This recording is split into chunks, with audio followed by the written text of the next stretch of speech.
Okay. Okay, everybody. Nice to be here. We have a special guest.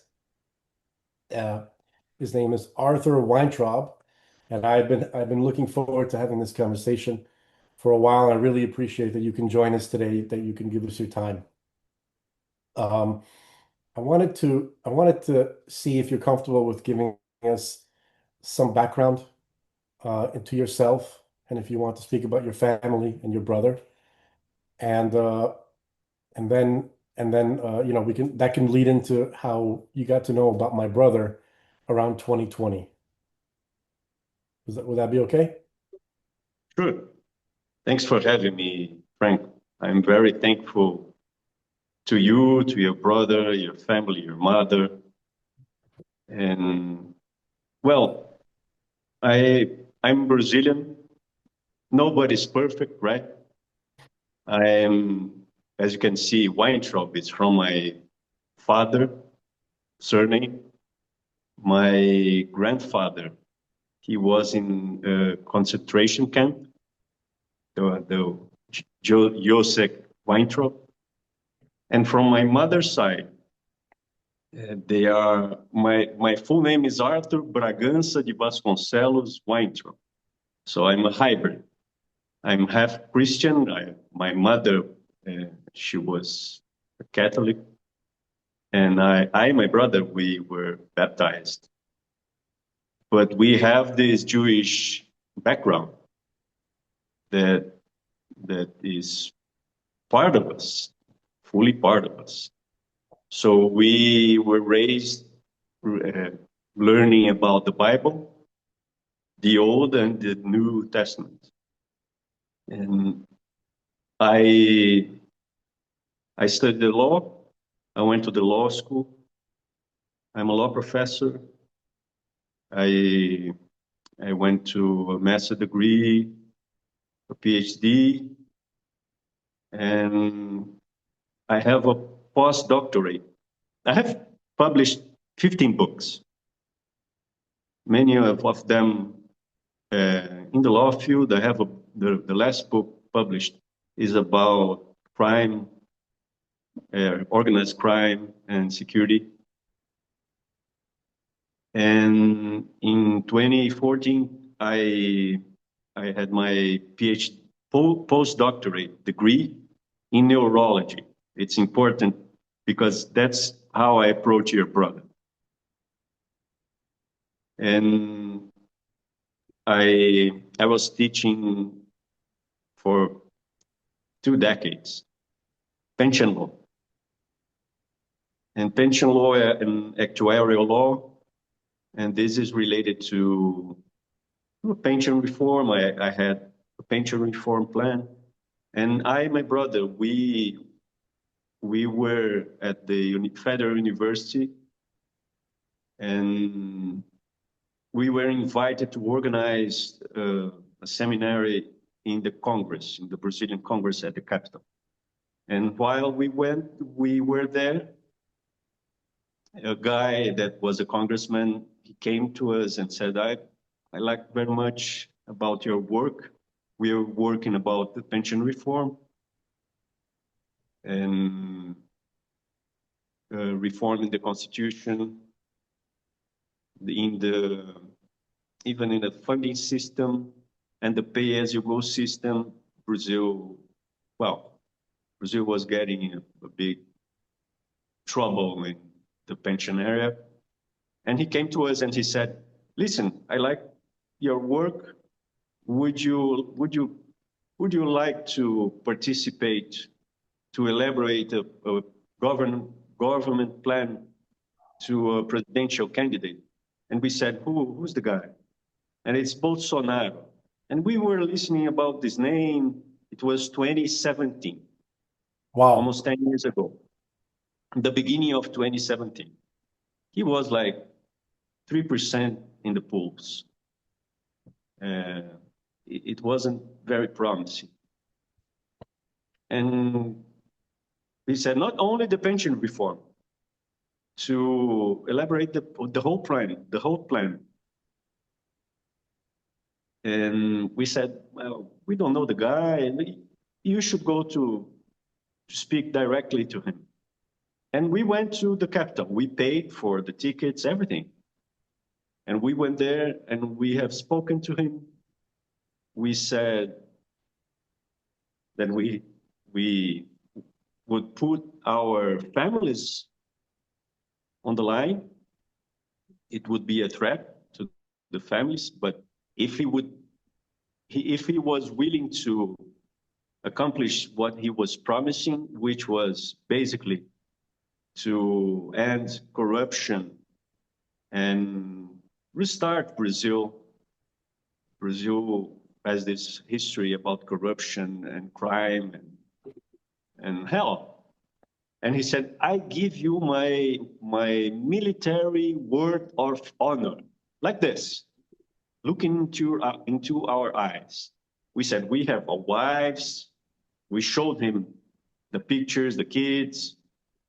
And for the folks at home, Arthur's talking about Jair Bolsonaro, the former president of Brazil, who is currently sitting. He's still in jail right now, right? He's in jail. He's in jail. Yeah, and he was the president. Wildly, during his time, he was like he presented himself as a populist, and up to his election and sometime into his administration, he was considered popular. So just for some of the folks at home who may have not caught who we're talking about right now, and was he a military officer at some point prior to that? Yes, he was a captain. He was a captain. You said captain, so I just wanted to make sure that it wasn't a figure of speech. So, okay, please continue. Sorry. Yeah, and he promised. He looked into our eyes and, well, shake hands, and we believed him. And we we were supporting him with scientific backup, because we were just technicians, we were just professors. And he said, you're going to be the first professors, the federal professors, supporting me. It's going to be heavy. We said, okay, if you are willing to fulfill your promises, we're willing to support you. And we started to support him with scientific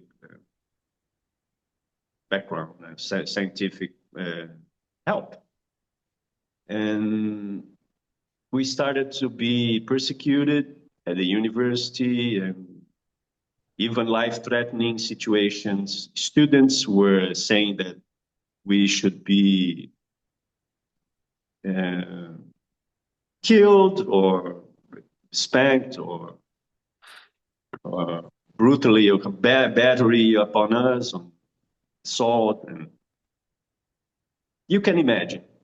So this is, I'm going to make an assumption that universities in Brazil are the same as universities in America and all over the Western world, which are predominantly radical leftists. Would that be? Yeah. Is that where the threats were coming from? Yeah, we sued. We even sued 2 students that threatened us. And one of the students, they lost. They lost the criminal and civil lawsuits. And one student said, they're good professors. They're good professors. I like the classes and everything, but since they are supporting Bolsonaro, they should be destroyed because they are fascists. And well, it wasn't simple for us. Right. And then Bolsonaro won the election. We were helping him in the beginning when we arrived. It was just us. So much so that in the beginning of 2018, we organized a trip. It was I, my brother, Bolsonaro, his 3 sons, and this congressman that invited us, Onyx. His name was Onyx. And it was just the seven of us. There are pictures and everything. We went to Japan, Taiwan, and South Korea in a tour, Yeah. talking to education ministers. And, it was like a road trip with the candidate. And it was just the seven of us. But then he started to be more and more popular, and people started to see that he was going to win. And then more people came, and some opportunistic people, and he won the election. When he won the election, this journalist, he went into the archive in the electoral tribunal. In Brazil, there's an electoral tribunal. And the archive of the government plan, because you have to deliver a government plan, official. It was in the name of Abraham Weintraub, my brother, because it was made inside the computer of my brother. So that's why. And it was many things in the government plan, but mainly not involving with the same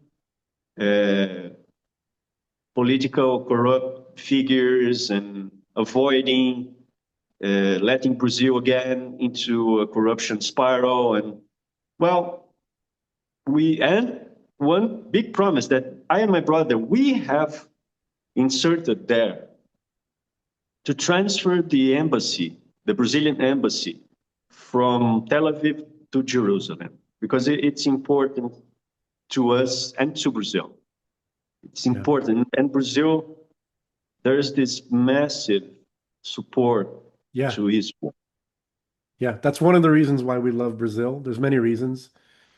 Yeah, we did notice that. Thank God for Brazil.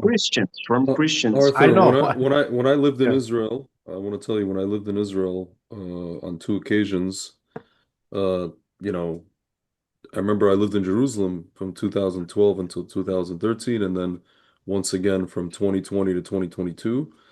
And I remember going to, the old city of Jerusalem, and I constantly saw Brazilian tourists, just one group after the other. And I was wondering, I was like, and I asked them, I'm like, one of these groups, I said, well, guys, I mean, I see there's a lot of you guys. They told me the Brazilian government actually has started, or the tourism ministry maybe, just like a serious campaign of bringing people to Israel. No matter who the president was at whatever time, it was like a very long campaign of just bringing people to Israel and educating them about Israel and from religious standpoint and historical standpoint. So yeah, it's not it was never a governmental movement. It's more an evangelical Christian movement. Yeah. The Catholics are not so much in this line, but the evangelical Christians in Brazil, they support Israel. And I and my brother, I've been to Israel twice. So it would be a piece, it would be in Jerusalem. So when you have an embassy, it's a piece of the land, of Brazilian land, in the Holy Land, in the Holy City. Yeah. And it's very important. Well, to bring blessing, I understand the idea. It's to bring God's blessings to Brazil. Exactly. And Bolsonaro won the election, and he started to change immediately. He started to change, and people that we thought that would never be in the government started to arrive, and things started to change not for the best. We were just technical figures and the technical professionals in the government. I was awarded the position of advisor to the president, and I was the coordinator of the pension reform, constitutional pension reform. And my brother started as being executive director of the biggest ministry. He was, how can I say, the vice minister. This guy, Onyx, was the minister of, it was like the State Department. Brazilian State Department, and my brother was the second, the executive director.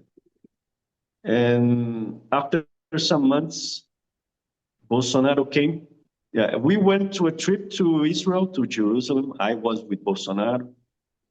And he came to me and he said, listen, we have to change the education minister.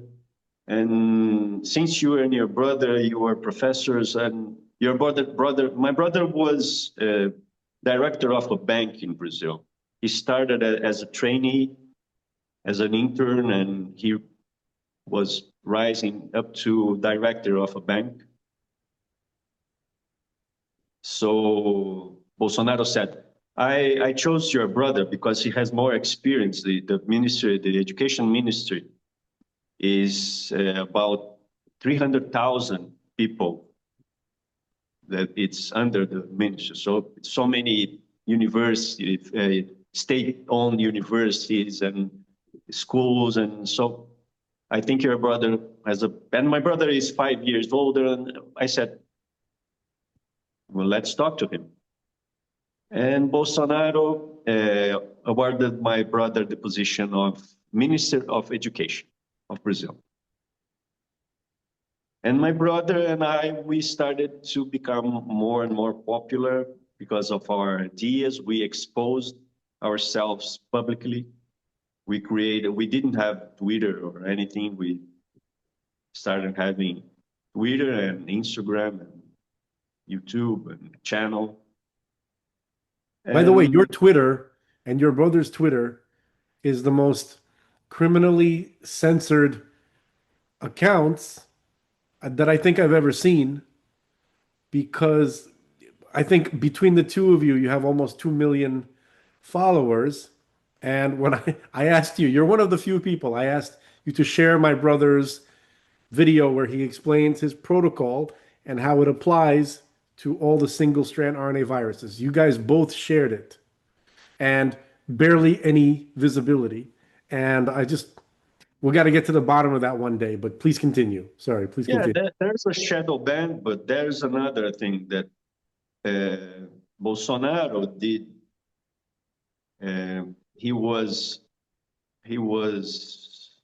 Well, his movement destroyed us, We were victims of reputation assassination that came from the Bolsonarian, they call it Bolsonarianism movement.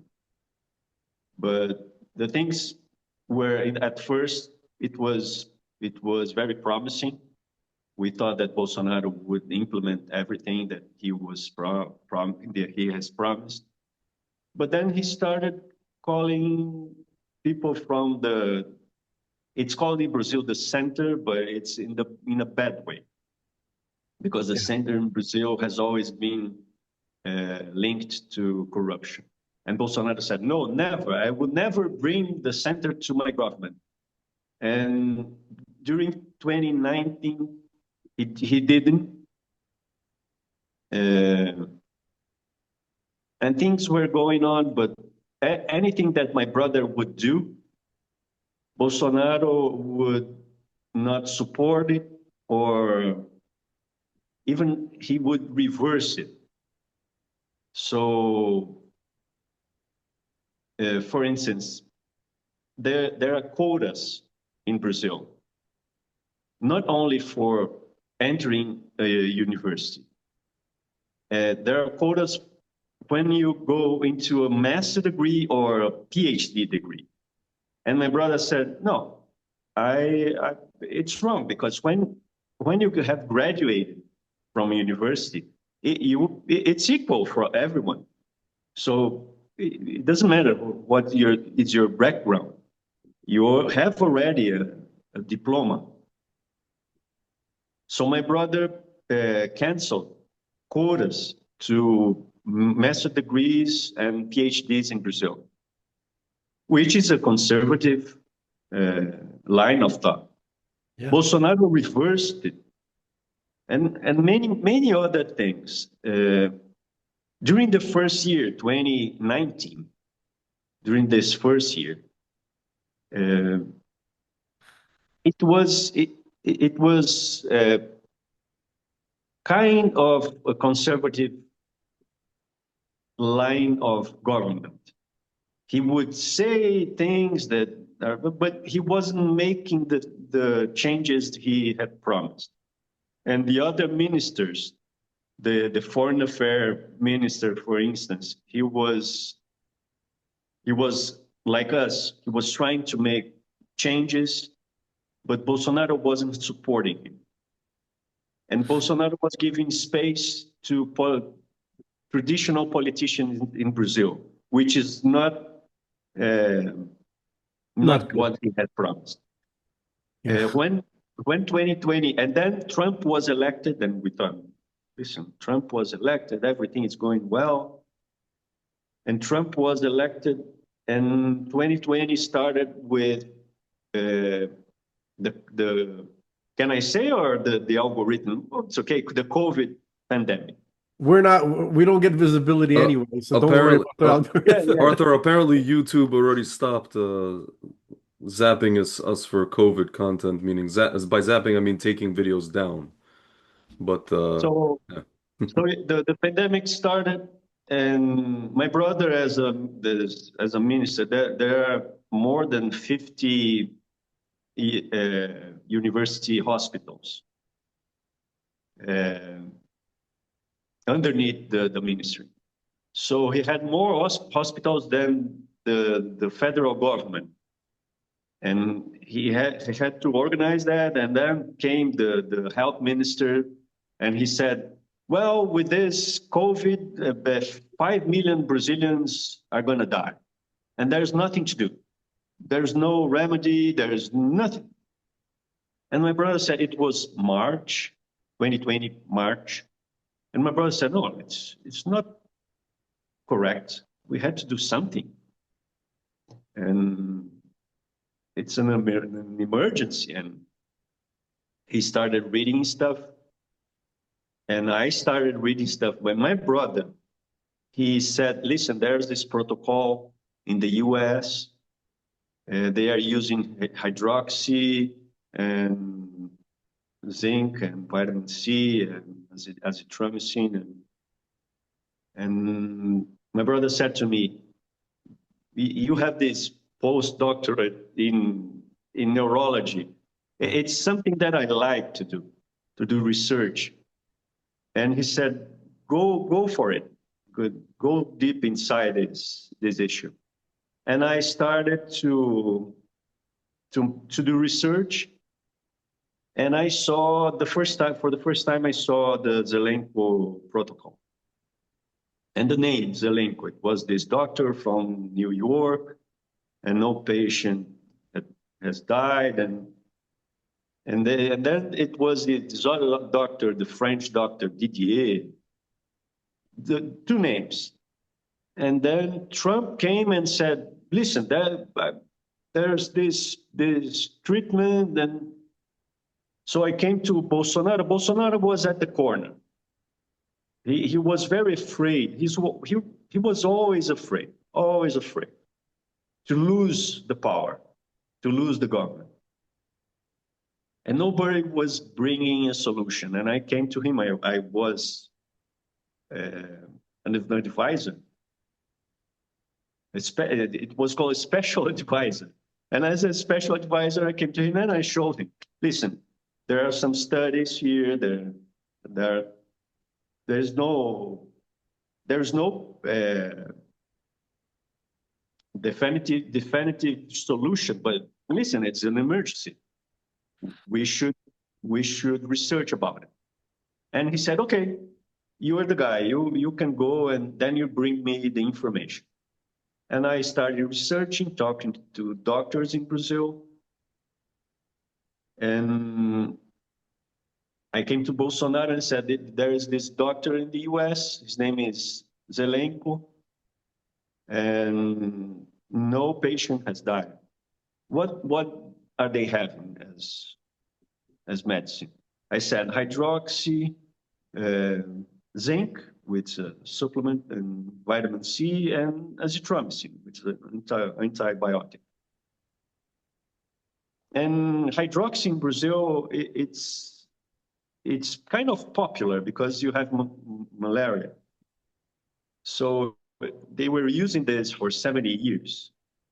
Yeah. And excuse me, I know what Sure. you said, but I just wanted to emphasize for the folks. He said 70, 80 years, long-term data, many, many decades. Please continue. Sorry. Yeah. But before saying anything to the president, I felt the responsibility because people were starting to say bad things about hydroxy in the US. That would turn you blind, or problems in the cardiopathy. And I said, well, I'm going to try. And then if I don't feel anything bad, I will bring it to the president. I went to the pharmacy at the time. It wasn't needed any prescription.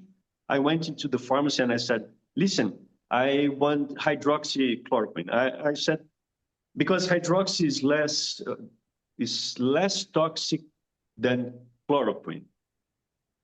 And so in Brazil, it was harder to find chloroquine than hydroxy. And went to the pharmacy and I said, I want all the packs you have. Because in Brazil, it's different from the US. You can buy a package of 30 or 60 pills. There's a brand or generic or anything. And he said, do you have malaria? The pharmacist. I said, no. Oh, do you have lupus? I said, no, I don't have lupus. You have rheumatoid arthritis? No, I don't have anything. But why are you buying this? It was March 2020. I said, as a COVID emergency medicine, I said, I didn't know about it. How many packs do you have? I have 4 packs. And I buy the 4 of them. And I bought 4 packs. Bolsonaro has some pictures with this pack. The pack that Bolsonaro took the pictures, it was bought by me. I bought this. I want to see I need these pictures. Continue, sorry. It's fine. It's very fine. It's very easy to find. It's just Google Bolsonaro hydroxy. Okay. And well, it's so many stories. He was offering. You can see many pictures of him with the pack, but Bolsonaro, he has this posture. He do some clownship, and he was offering hydroxy to ostriches. So you can imagine. But okay, at the time I said, he's eccentric, it's okay. And it was like a solution. It was, a solution, and it gave him space to breathe. He was thinking he would lose the country. 5 million people would die, nothing we could do. And this treatment started to be popular in Brazil. At the time, it didn't exist any vaccine, anything, just this. No monoclonal remdesivir, nothing. That's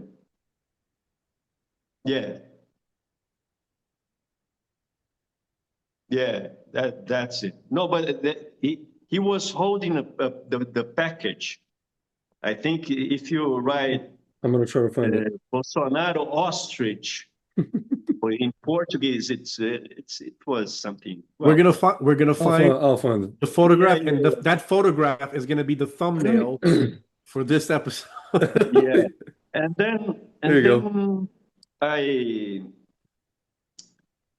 started to be like the hydroxy, the COVID treatment. Yeah, that's it. That's it. It looks Photoshop, but it's a real picture, no? No, it's a real picture. That's an emu. That's an emu behind This is him. very funny. Yeah, Yep. it's the Brazilian ostrich, Oh, because in the goodness gracious. presidential palace, there Ah. are some ostriches. It's in the center of the continent, so It's very it's funny. like a savanna. It's like Coming to America, you know, when they're walking and they have all those little. It's yeah, and well, at this time it was funny, but now looking backwards, it was, and mm, and it gave Brazilians some perspective, some hope. And then the left started to demonize hydroxy. But firstly, there was even a senator in Brazil that lately there was this commission. He was presiding the commission. He and other two senators, they condemned me because it's a commission. It's not judicial, but they they can make a final report, sending to the general prosecutor in Brazil, saying that I should be arrested for 15 years because I have spread the pandemics voluntarily. I was willingly spreading the pandemic, so I should be arrested for 15 years. So this senator, he's a leftist. There's a video. He was praising some doctors in his state, in the north of Brazil. He was praising the 3 doctors because they were using hydroxychloroquine and zinc and azithromycin. And there's this video. So everybody was talking about the treatment. But then the left started demonizing and saying that hydroxy was bad for health. And Bolsonaro, as a military, it's not like in America. Since 1865, there isn't a war in Brazil. In the Second World War, some Brazilian soldiers went to fight in Italy against Hitler. But that's it. Many generals in Brazil, they are leftists, but worse than that, they are positivists, which in America, I don't believe you know what it is. But in Brazil, it's still alive. Positivism is a line of thought that came from Auguste Comte. And it's somewhat related to Durkheim, which is, I believe, the older cousin, the communism older cousin. So center government, everything comes from the center government. These chosen people choose for you what's best for you, and everything should be state-owned. And you know what I mean. You know, I have a term for all of these kinds of governments. I just call them platonics. People, you know, based on Plato's worldview, generally speaking, different versions. Yeah. Idealized stuff. And the military in Brazil, they still are positivists. So there you cannot transcend. So religion is no good, God is no good, and they believe in science. But what science? Their science. So they decide what is science for you. So it's an embryo to communism and socialism. That's like, no, I mean, it's very similar to Karl Popper's kind of like your worldview. Exactly. But I didn't know that. When we arrived at the government, you can imagine, we didn't have any contact to military people. My brother was an economist. I was a lawyer. We both were professors at the Federal University. Our mother, she died more than 25 years ago, but she was a doctor. My father was a doctor. So we didn't have any contact to never politicians in the family, never, no lawyers in the family. I was the first one. So it was, we didn't know that. And Bolsonaro has chosen for the Brazilian FDA this admiral from the Navy. And during the time, I had contact with 10,000 physicians in Brazil. They were trying to save lives in the emergency. Remember, it was the first semester, the 2020 first semester. About vaccine, no vaccines, nothing. And I was organizing doctors in Brazil with the purpose that people should have liberty to choose the treatment. The doctors should have the liberty to choose, liberty and freedom to choose the treatment. And the patient should have the freedom and liberty to choose to follow the treatment or not. So nothing imposed. And I've met this hero as Zelenko was. This Luciano, his name is Luciano Azevedo. And can you say his last name again? How do you say it? Azevedo. And he was as well condemned by this commission in the Senate. The same punishment as myself. 15 years of arrest, to be arrested for spreading the pandemics, because we were saying about the treatment. You were explaining this. Let's just for a moment, let's stop on that for a second.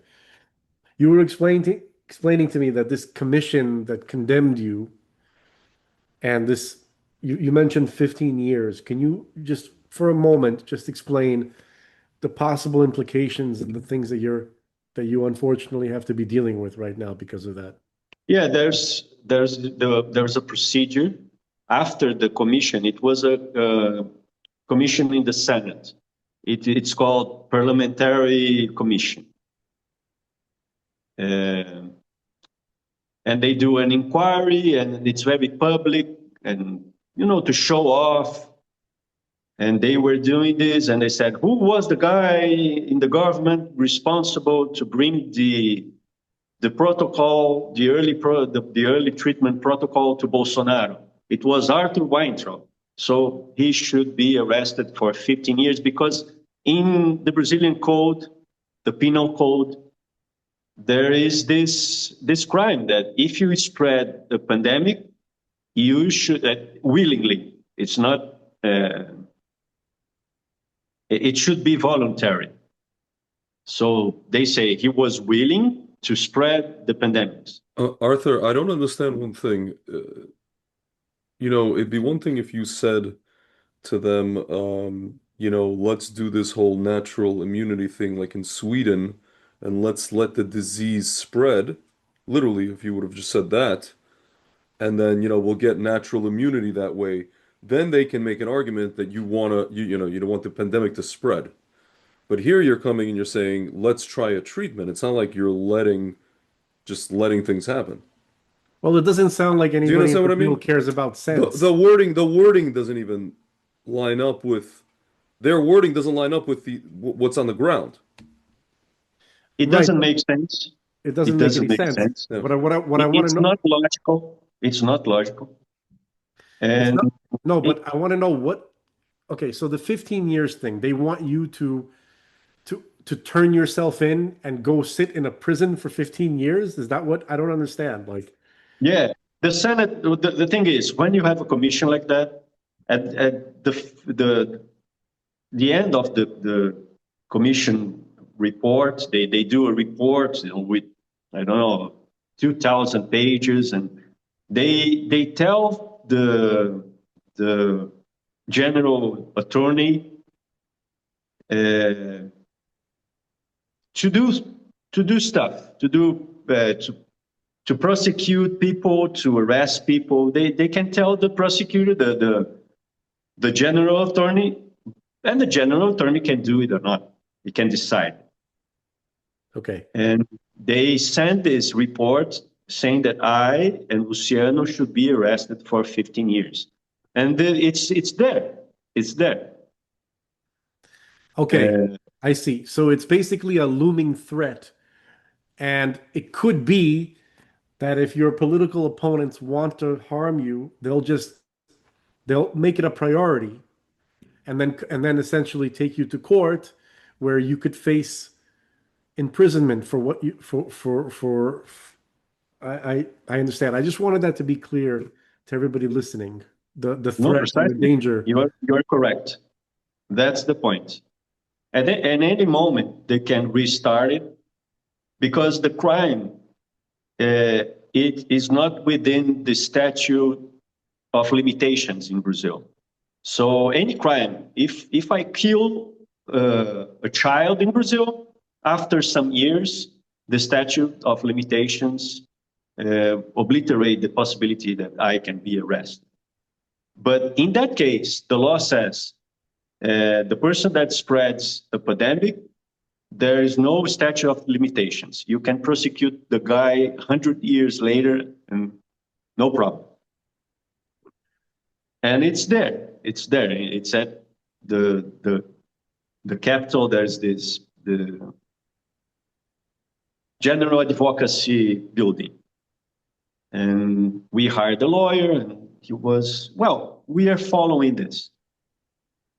And it was 2020, and Bolsonaro started to bring the center, the politics, the center that he had promised he wouldn't bring it. And my brother, he was saying about China, you know, the Belt and Road Initiative, you know that. Yeah. And he was saying things that China was having people in Brazil, not China, the Chinese Communist Party. Yeah. And the Chinese Communist Party is doing things in Brazil. And at some point, my brother had in Twitter, he just posted, it was making fun because there's this character for kids, you know, like Calvin or Garfield, or it was a character here in Brazil, and it was making fun with the Communist Party, the Chinese Communist Party. And the Supreme Court in Brazil prosecuted my brother for racism. And when the lawyers went to defend him, they said, listen, you haven't summoned Abraham. And the justice of the Supreme Court said, yes, I did. I did through mass media. But since it appeared in TV and on the newspapers, you should know that you were being prosecuted.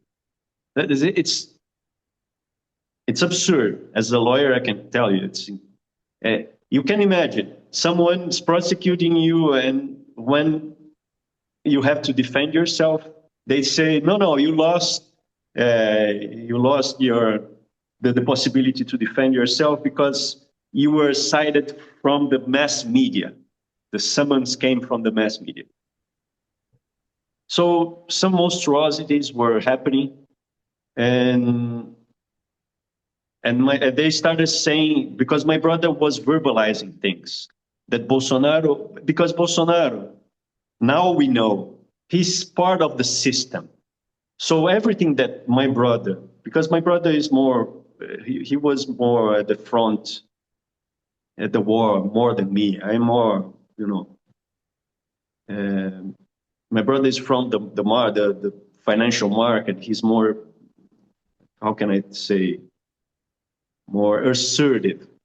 And he was at the front line, and they started telling, it was publicly, that in the newspapers and everything, that Abraham Weintraub would be arrested because he was rocking the boat. He was rocking the boat.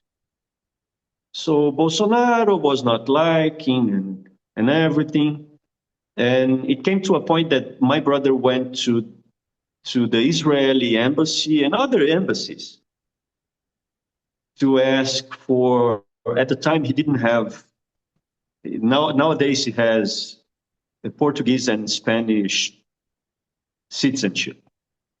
But at the time he didn't. So he went to some embassies and he started to be possible an asylum for him. And when I and my brother, we went to Bolsonaro and said, listen, we have this possibility that my brother, he could go to an asylum, actually in Israel. And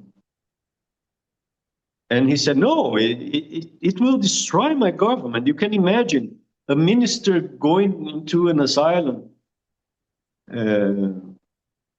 No, we should find another way. And then came this minister of the financial minister, and he said, well, I have this position and at the World Bank as a director, and it's void, nobody's there.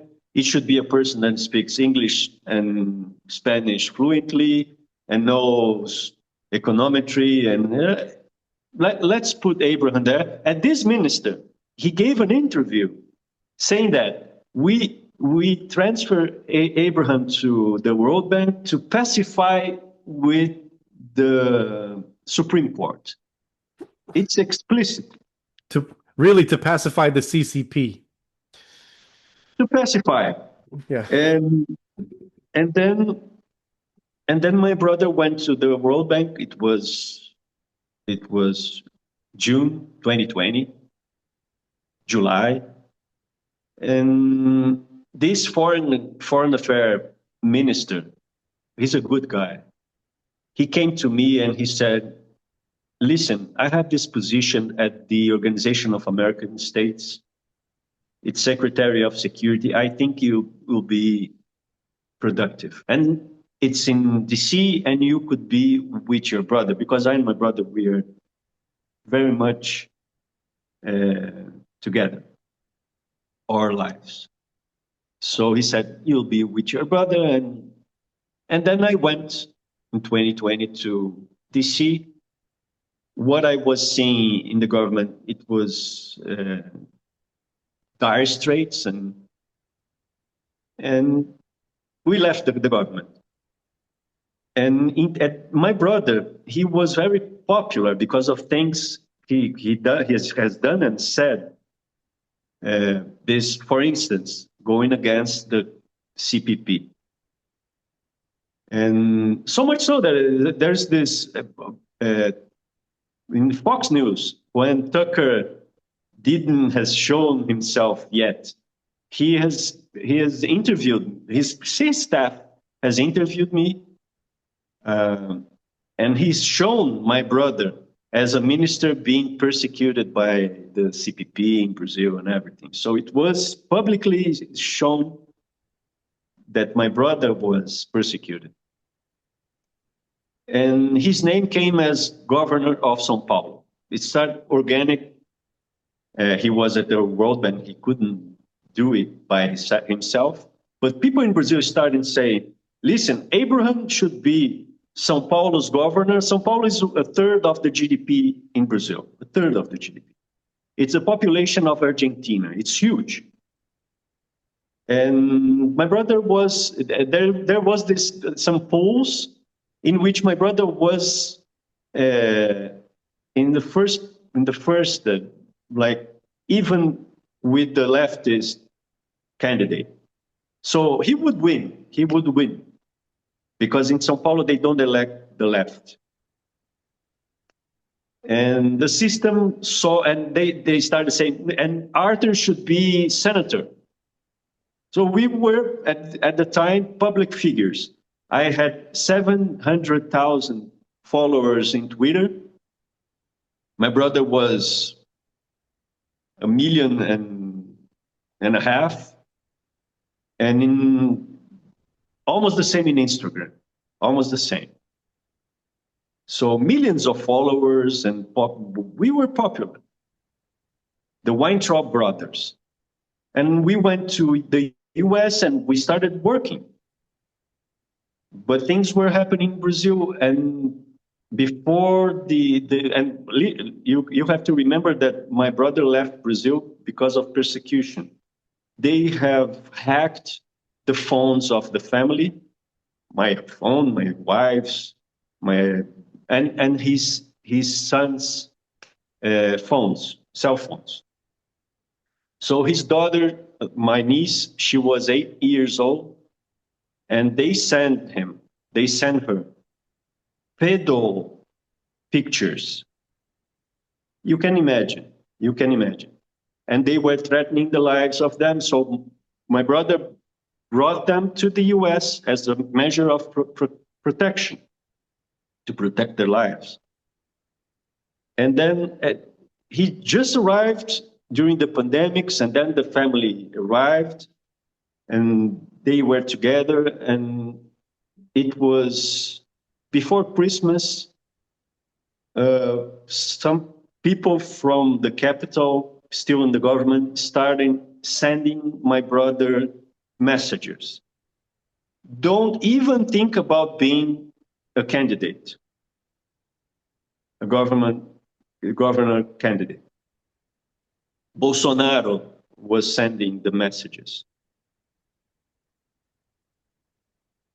And the message was, you will be terminated from the World Bank if you continue to do that. And you can imagine, before Christmas, you can imagine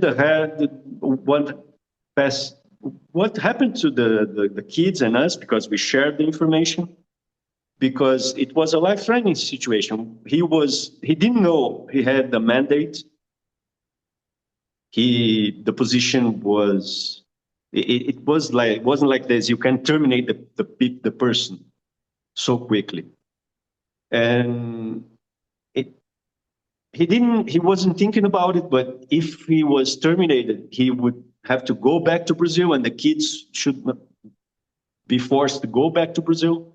So it was stressful. And then before the New Year's Eve, another message from the government by WhatsApp. People from the government saying, listen, the president said again, because online, in Twitter, it was Abraham Weintraub, governor of São Paulo, and Bolsonaro is linked to the system, and the system doesn't want Abraham Weintraub in the government. So another message, and then my brother hired the lawyer and started the procedures. Nowadays, he has a skilled worker green card, and for the family. So they are now safe in the US, DC. And 2021, the movement, the Bolsonarianism movement, started to attack us.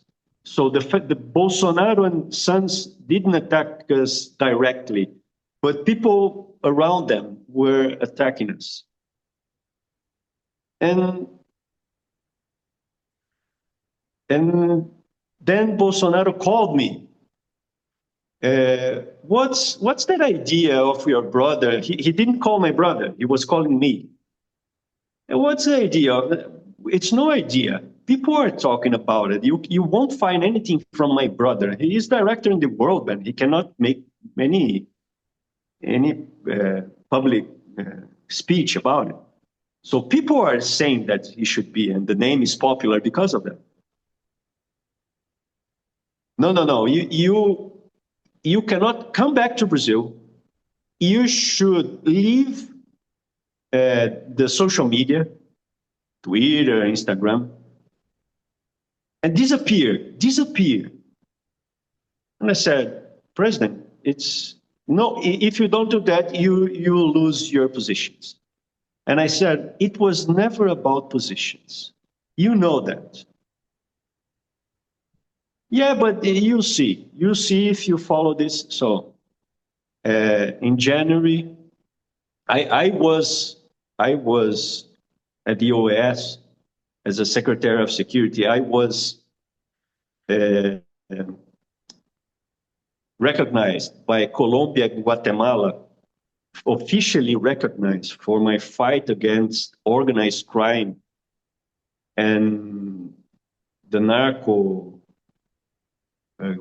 crime traffic in the hemisphere. So two countries that are pivotal to the fight against organized crime and narcos in Americas. They recognize my work. And I was trying that Brazil would follow the track that we were organizing at the OAS, but Bolsonaro was going against us. So I was a lawyer, I was a professor, a visiting professor at the University of Milan, the state university. And when I was there, I saw this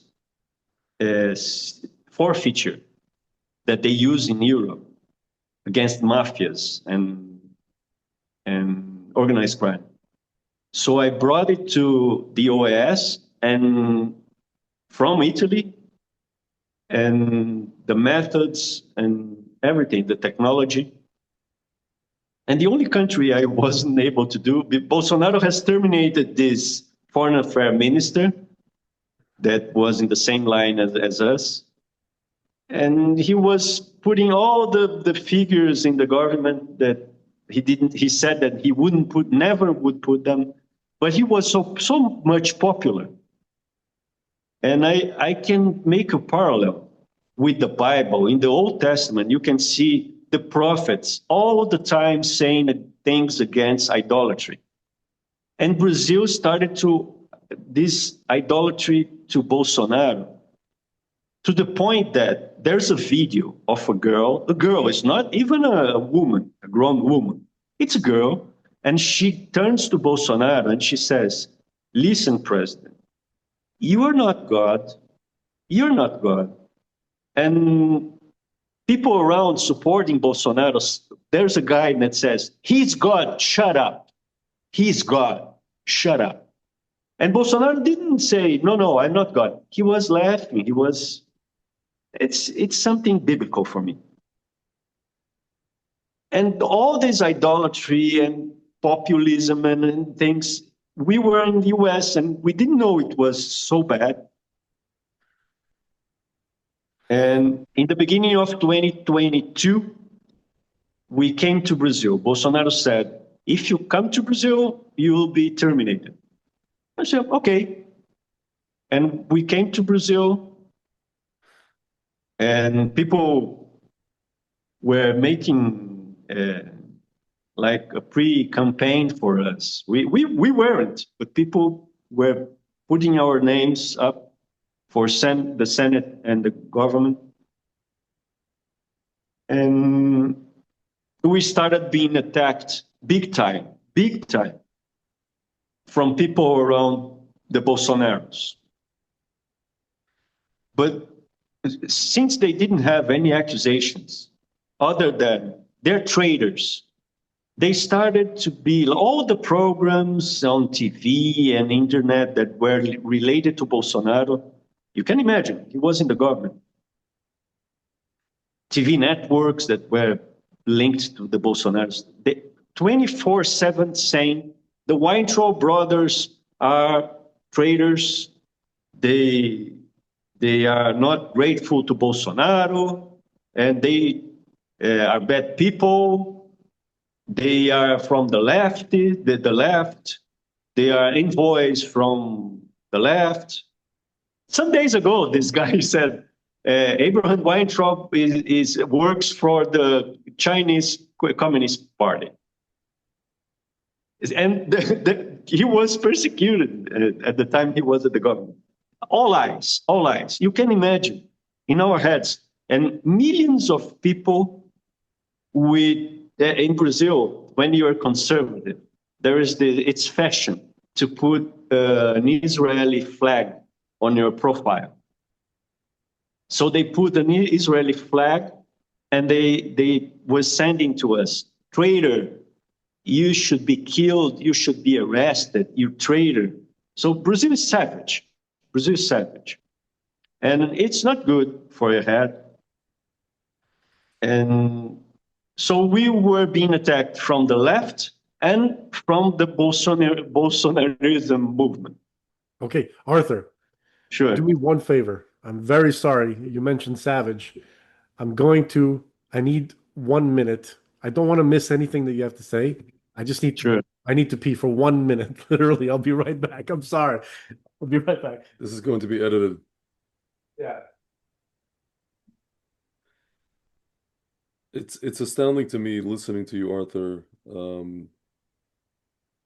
Greg. It almost seems like I was just explaining to a friend of mine last night, a friend who constantly asks me, how does the political arena affect my personal life? And I tried to explain to him that, as of Obama's appearance on the political scene here in America, which pretty much spread out to the whole world, if you don't have rule of law in America, you're not going to have rule of law anywhere. So what you're talking about when they're bringing, I served you court papers via a television show,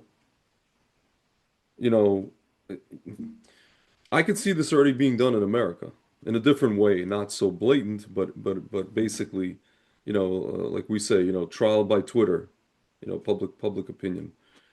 And people don't understand. They don't understand that it goes right down to like, your customer service representative and your cell phone company on the phone. Right? It's just that's where it's gotten to. That's where. But you still have the rule of law. You still have rule of law. In Brazil, the social fabric is torn. Yeah. And Bolsonaro it's responsible for that, because before Bolsonaro, why Bolsonaro has gotten to the government in the first place? The country was in a good spiral, arresting corrupt people, forfeiting, doing seizures to what they have stolen, and things were going well. And after Bolsonaro, Lula came back, and I was with them. Lula was arrested. When Bolsonaro was elected, Lula was arrested. The exchange rate was, the Brazilian real was 3.2. And Temer, that was the vice president of Lula's party government, he was president, and afterwards he was arrested as well. So Brazil had two former presidents arrested. The exchange rate was good. Things were going well in Brazil. Corrupt people were being arrested. Powerful people were being arrested. It was the first time that I was seeing that. And I was having lunches with Bolsonaro and the generals, because the generals were part of the government. They were ministers and everything. And they were saying that Lula was the best adversary that they would have. So they brought, Lula was released from prison, and they weren't attacking Lula. They were attacking us, I and my brother.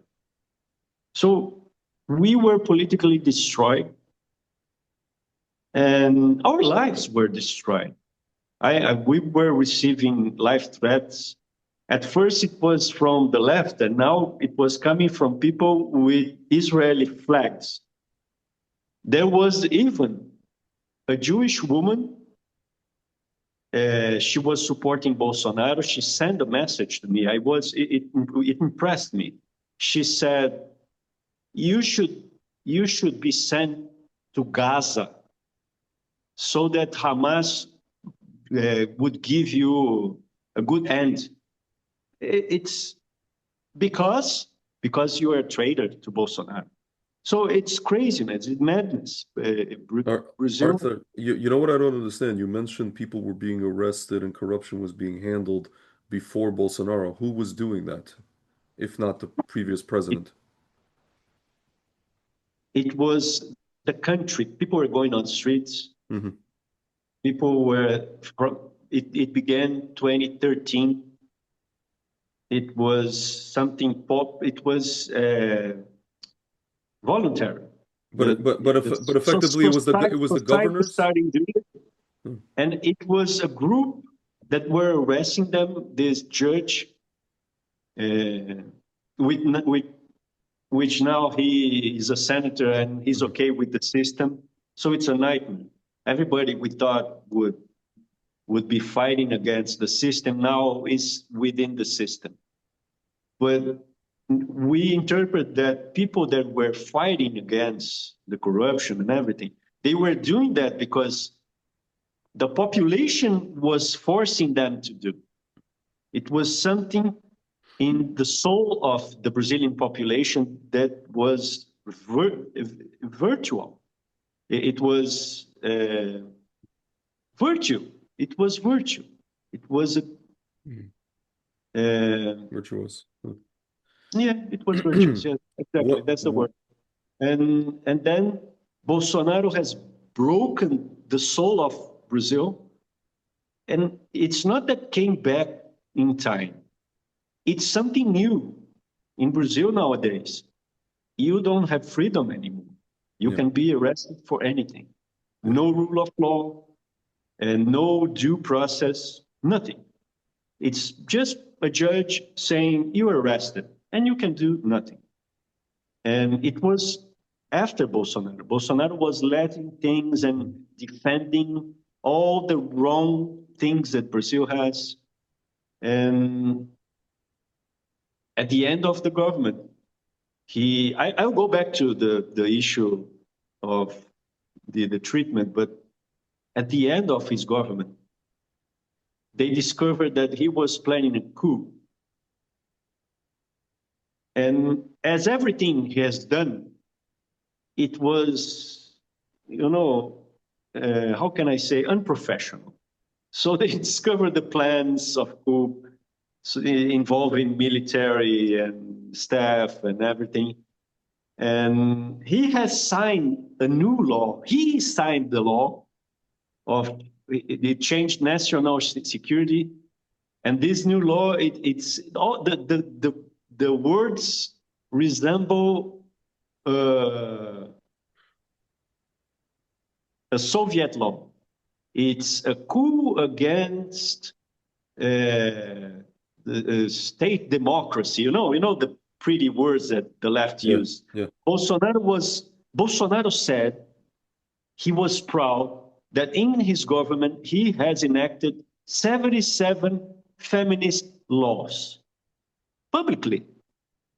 So he was doing as the same things that we saw many politicians that says they are right-wing. So they try to please the left, showing that, listen, we as right-wing, we have more LGBT people than you have. So, they're trying to prove they're more progressive than the progressives. Yeah. The Republicans do that. Yeah, and yesterday we had a senator who was a former presidential candidate, John Kasich. Maybe I don't know. He was competing against Trump in 2020. No, in 2015. And he was like, he's a Republican. I think was he not the governor of Ohio or something like that? He's like, oh, I'm so grateful to Bad Bunny and to all the transgender and all this. And this is, and whatever issues I have with Trump currently, I'm still a supporter, but whatever issues I have I'm very unhappy lately, but that was going to be the direction of the Republican Party if Trump didn't come to bring some sanity. But yeah, so my point is, I understand what you're saying. It's insane. It's absolutely uh, unbelievable. Yeah, and then now the Supreme Court is ruling. There's this judge. Trump was putting the Magnitsky against him at first, and then Trump withdraw the Magnitsky. I never seen such a thing. Because now Trump is aligned with Lula, and this justice, the Supreme Court justice, You're talking about the bald guy, right? the Who looks bald like guy, Darth yeah, Vader. the bald guy, yeah, Voldemort. yes, this bald guy, he's the judge, he's the victim, he's the persecutor, he's the sheriff. Alexander de Moraes. Yeah, and it's it's the Magna Carta since 1215. It's forbidden to do that. But in Brazil, after Bolsonaro, everything is possible. And Bolsonaro was giving rise to all these monstrosities in Brazil. And now he's paying because he has enacted all these leftist laws. He was bragging himself that he was doing that. Listen, I'm the feminist president ever. He was with a pink tie. It's a nightmare. And we're back to Brazil, destroyed. My brother went back to the U.S. And when he was in Brazil, he had to go to federal police, the Brazilian FBI, twice because of the persecution. And now he's living in the US, he's living in DC, and he has Portuguese and Spanish citizenship. Just to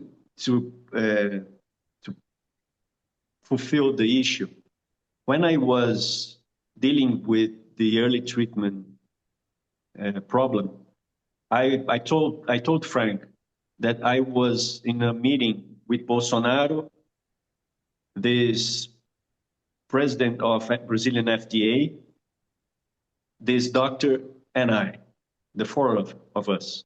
You're talking about Luciano, the doctor that Luciano. Okay.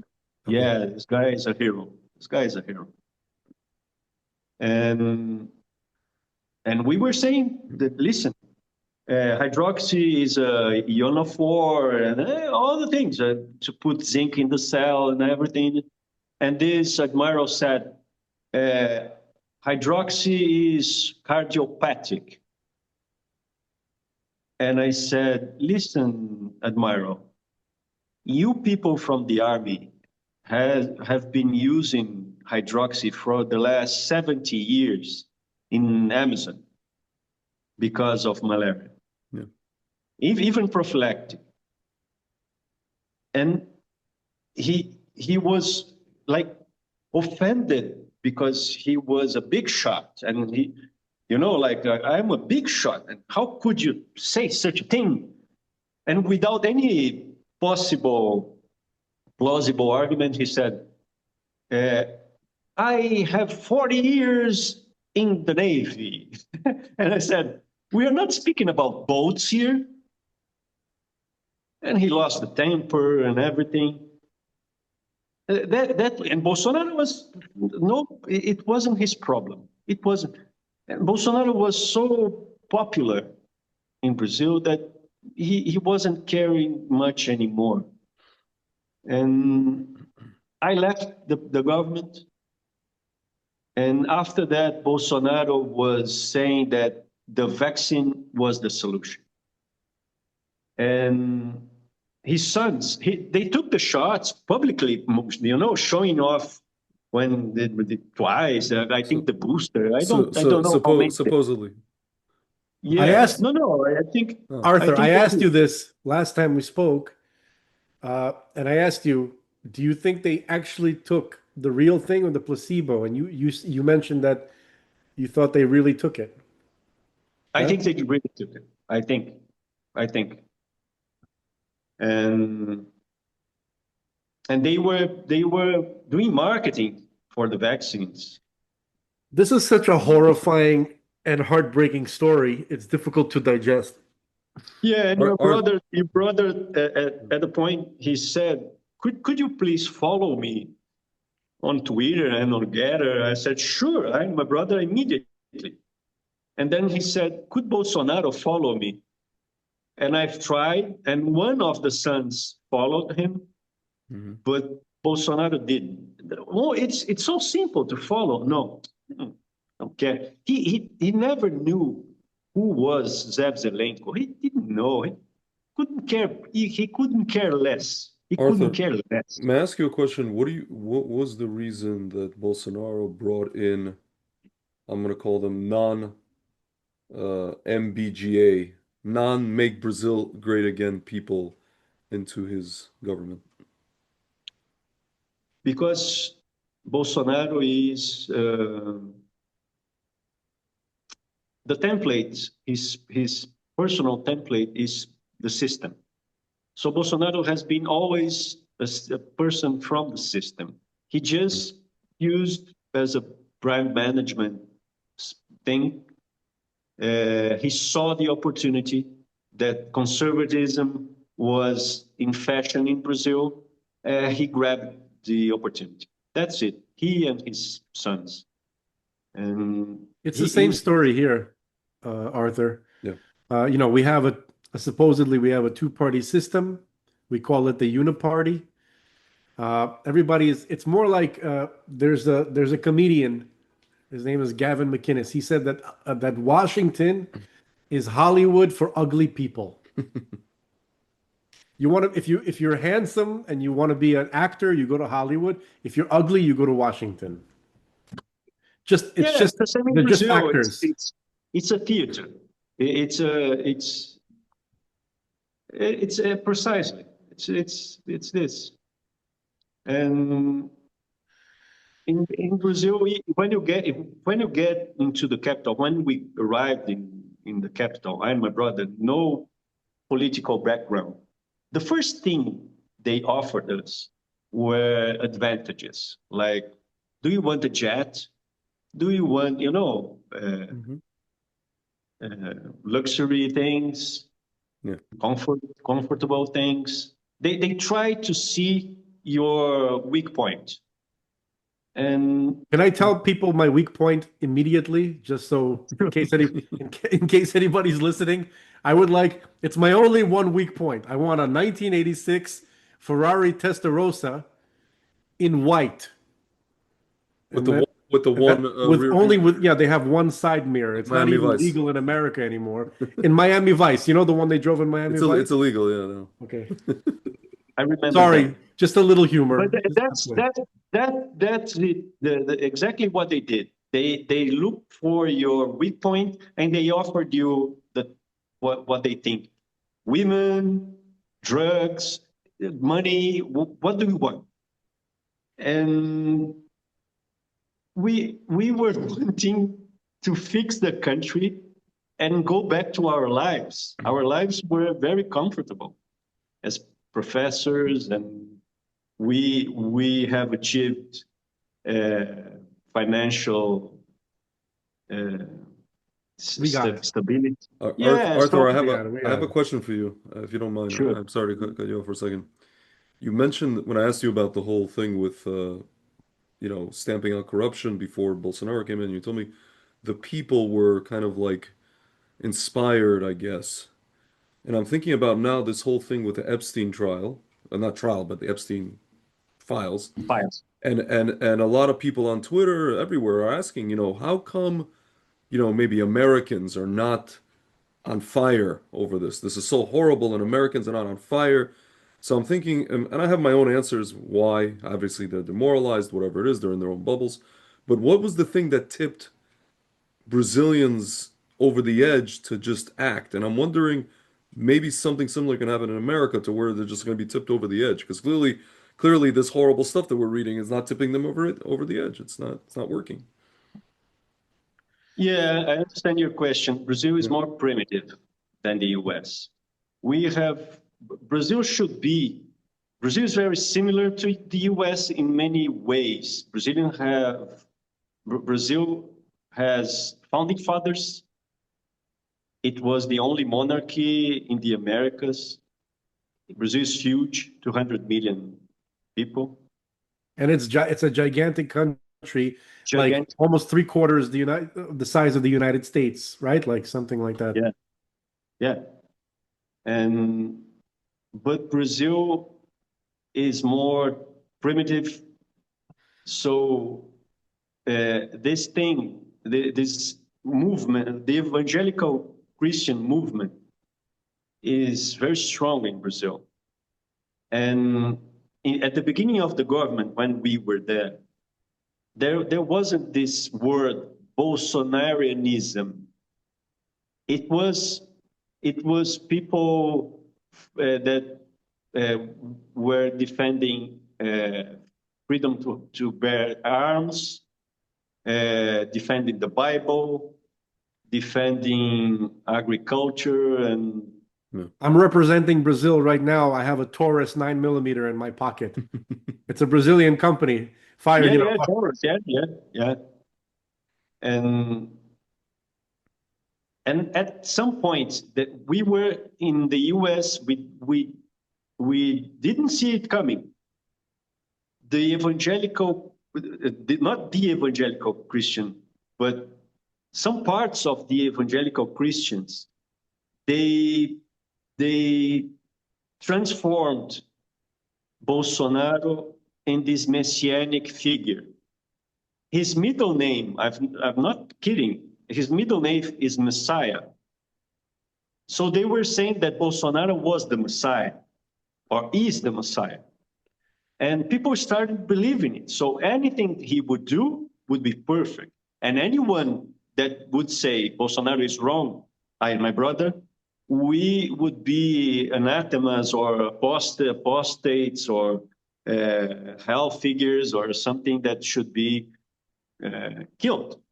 They probably, sorry to interrupt, but they probably also considered he was stabbed during while he was campaigning, and he survived, so it's a miracle. It's a miracle, yeah. God saved him. So Bolsonaro is God's figure on earth. I mean, we kind of had a similar thing with. Yeah, I mean, that's what I'm here. saying. Yeah. Exactly. Yeah. I'm hoping that Trump changes course and does not become another Bolsonaro. No, which is absurd, because Hitler had life threat situations like 30 times. Fidel Castro 40 times, and they were not God sent. Doesn't mean anything. So the fact that you had been saved death, right? Yeah. But Bolsonaro was this. No, it's the Messiah. He is God sent, and he is like King David, and all the time like this. And I was saved from death personally at least 10 times under miraculous circumstances. I should be the president of Brazil for that reason. 10 times more than Bolsonaro. No, in Brazil, they kill 50,000 people yearly. 50,000 people, murder. So you can imagine someone that is stabbed on the street. So this person automatically is a hero. It doesn't make sense, momentum. But it never does. When you have idolatry, in the Bible, you see many cases in which people were saying, no, this guy, he's God, or this figure is God, or this statue is God. That's the weakness. It's the weakness of biblical people, because they're looking for the anointed one constantly.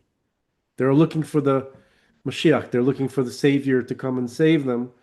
which it's understandable, but it's also something that can be And at the end, Yeah. at the end of the day, at, he flew in 2022. He lost the election. At the end of his mandate, of his term, he was still president. He went to Miami using the presidential airplane, with the taxpayers' money. And he left the country and left for the vice president is a guy that he's a general from the Brazilian army.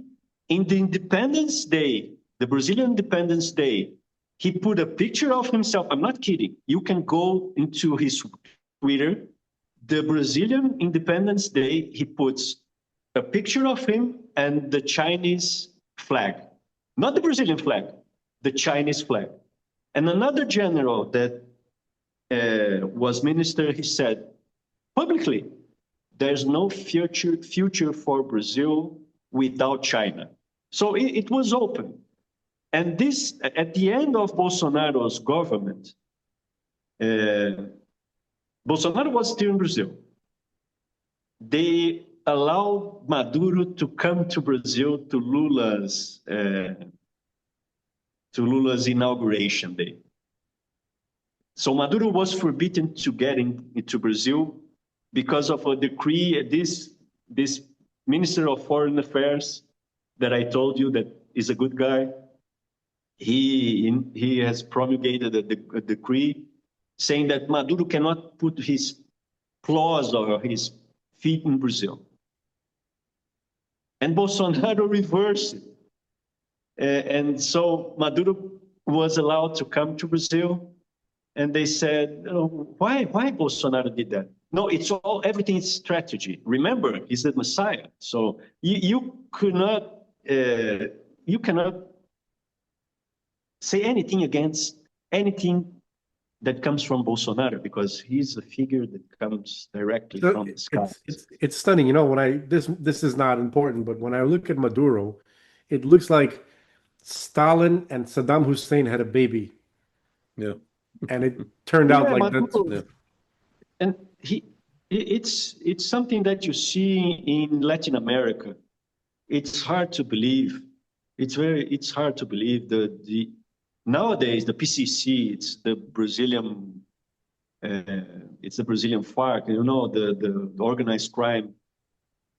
The PCC is exporting 150 tons of cocaine monthly. It goes from the port of Santos in São Paulo. Nobody cared about it. And when I arrived in DC 2020, I was working with it. And I said, Brazil is a narco state. I was seeing the stuff.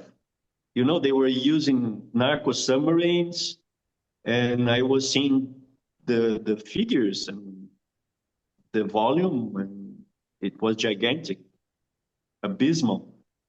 And I've even written a book proving that Brazil technically it was already a narco state. And when I was tweeting it at the beginning of 2021, Brazil is a narco state. That's the problem, the corruption and everything. This brainwashed mob were saying, shut your mouth. Bolsonaro is the president. There is no crime. There is no problem in Brazil. There is no narco state, nothing. So now it's a huge problem.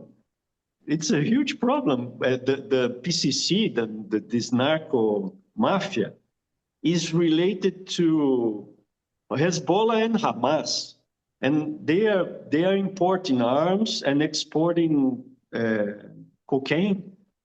Arthur, inside the tunnels in Gaza, there were Chinese engineers that were arrested by Israeli troops because they were the ones who were leading the construction of the tunnels. It was, organized. The Hamas is not going to figure out how to build a tunnel city, a city that's more complex than the New York City subway system, taken together with the Yeah, London Underground, both of them bigger. They built it for almost 20 years. It's all, so you're right. It's all, unfortunately, you come to realize when you look at the scale of the corruption, God himself is going to have to come here and I think untangle this mess. it's something that I think all the time. I don't know. I didn't know if Brazil was a Sodom and Gomorrah or Nineveh. I don't know if in English it's Nineveh. Everybody, Jonah went there. How do you? nowadays, everybody is kind of like just on the line of Nineveh or Sodom and Gomorrah. Yeah. Yeah, but I Everybody. believe Brazil. There's this huge population in Brazil that is honest. You have maybe millions, tens of millions. Yeah. They are not organized. Bolsonaro has destroyed everything, and after this destruction, you have to gather things again. And I and my brother, we had this. It's an NGO, but in a good way. We have this group. It's called the Beacon of Freedom. Yeah, I wanted you to talk about that. Yeah, and we are building things again from the ashes.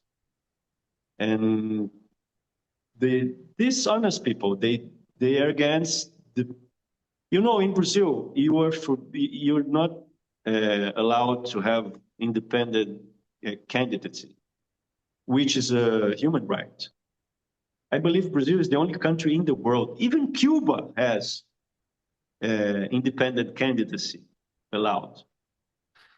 It's just for a facade, but they to keep appearances, they allow you to be independent candidate. So Just like the United States, same thing. yeah, no, but in Portugal right now, the independent candidate, he was competitive, had a million and a half votes. It's in Portugal, it's 10 million people. It's huge. So we are defending things in this movement: freedom of religion, the right to have arms, to transfer the embassy, the things that were meant to be done in 2018, 19 with Bolsonaro. We are retrieving it. And now his son, he's making a campaign like a candidate for president. And he say that I will transfer the embassy. He's trying to again, Yeah. with the lies, all lie again, lie and lie again. I've seen the ad. Yeah, I saw it. Yeah. Yeah, he was in Israel right now, and after he went to Israel, he went to all the Arab countries. Speaking Arabic, and that's it. And BB was having them like special guests. BB, BB. He had Madonna as a special guest too, Yeah, a few exactly. years Yeah, ago. well, I can't tell you how painful that is.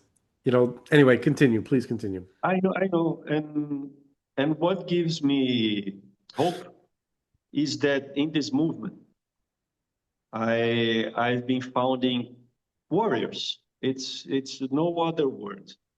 I I relate that idea of the movement. It's thousands of people. Uh, I relate that to to the warriors that they gained the peninsula, the Iberian Peninsula, from Islam. It started with a group of warriors. And this guy, his name, in Spanish, El Cid Campeador. This guy, they said, it's impossible to win back. They are here since the 800s. It's impossible. to win back. And he said, it's possible. Let's do it. I relate to Nehemiah.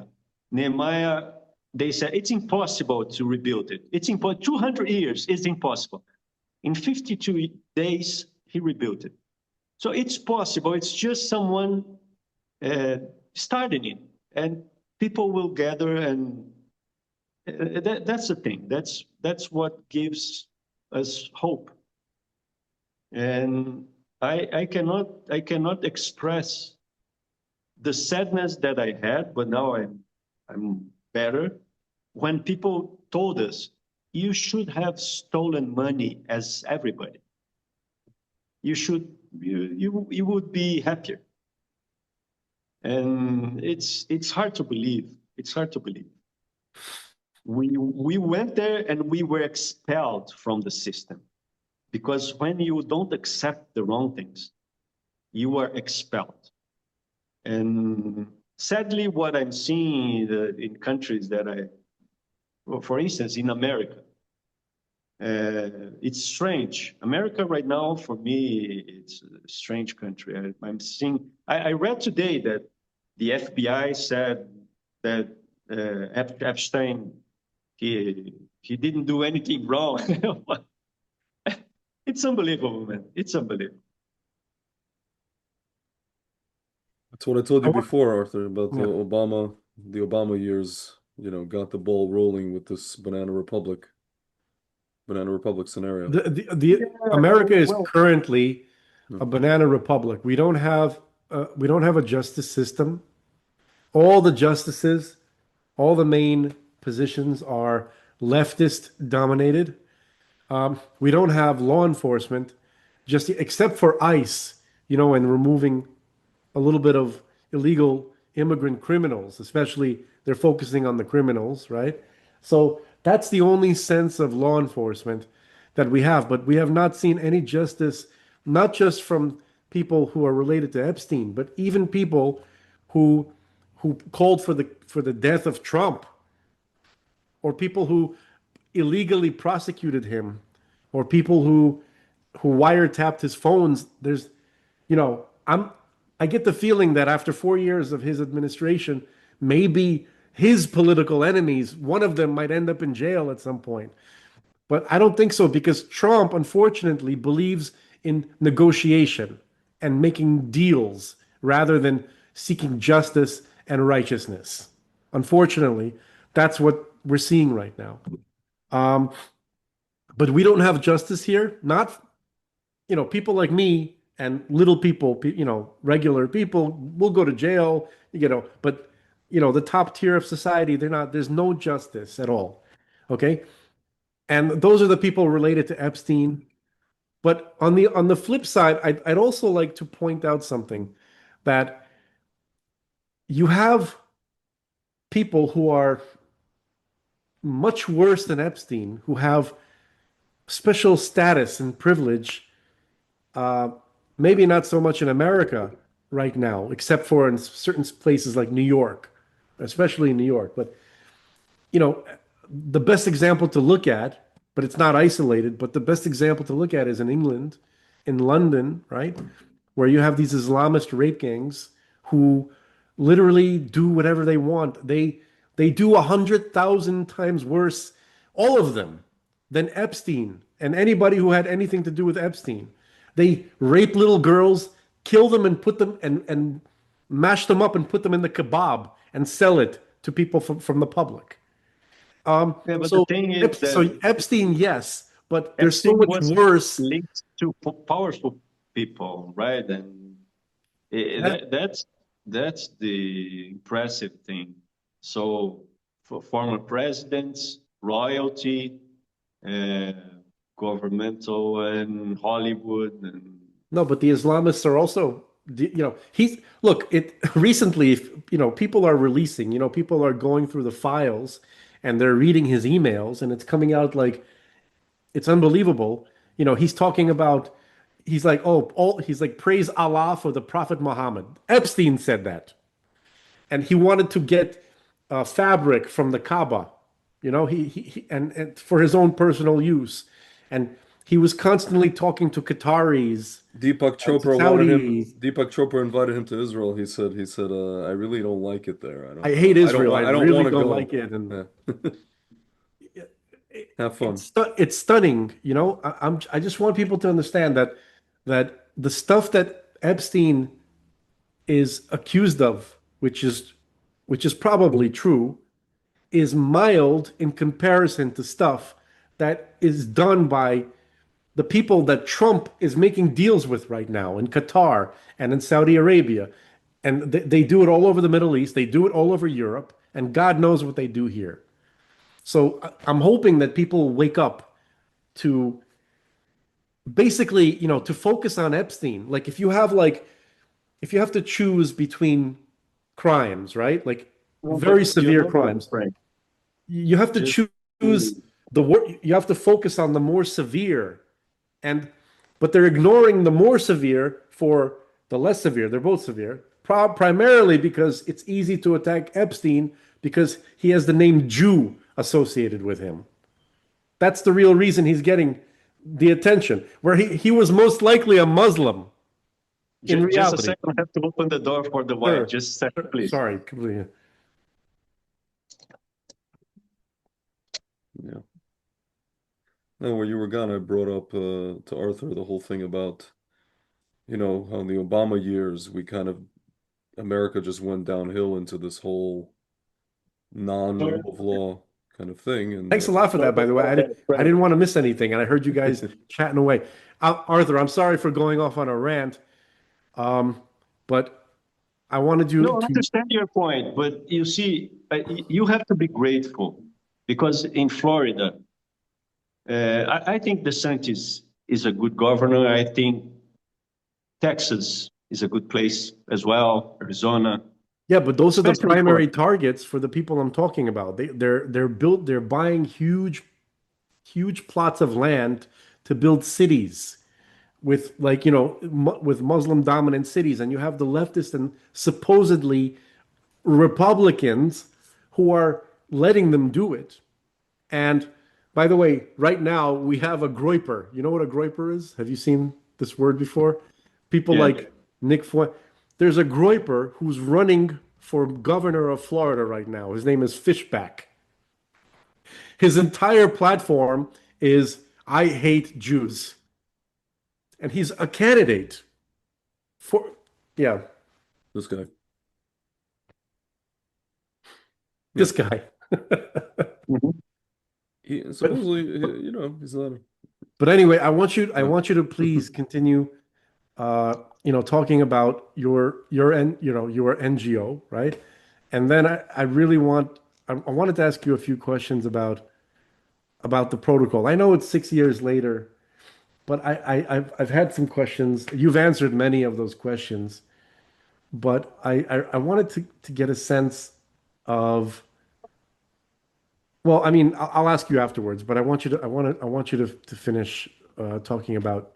No, Jane, the NGO we have doctors and lawyers and many people with all the society spectrum. And actually, I told you that we want to pay homage to your brother. Yeah. And your brother, he called me once and he said, listen, uh, could Bolsonaro give me a medal? I think would be important for the cause. And in this time, he was already sick. And I tried, I've spoken to Bolsonaro. He couldn't care less. No. He was giving medals to everyone, distributing, giving for everyone. But for Zelenko, no, he didn't. So it was it was very frustrating, very frustrating. And now he's arrested. And he was asking for this bald guy. There's in the audience, he was at the court. He had the day at court, and he was brown nosing this justice. saying, can I be playful? Can I invite you to be my vice president in the future? Your Excellency, I respectfully say that I'm sorry. You know, it was horrible. It was horrible, humiliating.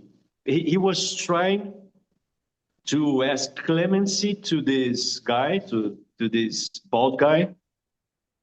And this, you know what happened? Well, we have this, I believe you have as well relatives that died during the war. And we heard the stories from those survivors, and we know that there's no possibility in which you can ask clemency to someone that's trying to destroy you. So Bolsonaro got 27 years in prison, and now he's arrested in this prison in the capital, and he's crying, and he has hiccups. I'm not kidding. He said, I have this health problem. I have hiccups. And it's ridiculous, man. It's ridiculous. So that's the leader. That's the leader. But he's intelligent because he looks into your eyes and he said, I give you my word of my word of army honor. That he's good, man. He's good in convincing you and the whole country. He won't do it again. If he fools us again, it's our fault. Only once, The right? first time is his fault. Yeah. The second time is our fault. So it won't happen again. Now we are trying to rebuild Brazil. The Beacon of Freedom is the only movement. It's impressive because I've met in person. I've met in person Trump twice. He's nice, I have to say, in this personal relation. He's nice. He's not aggressive.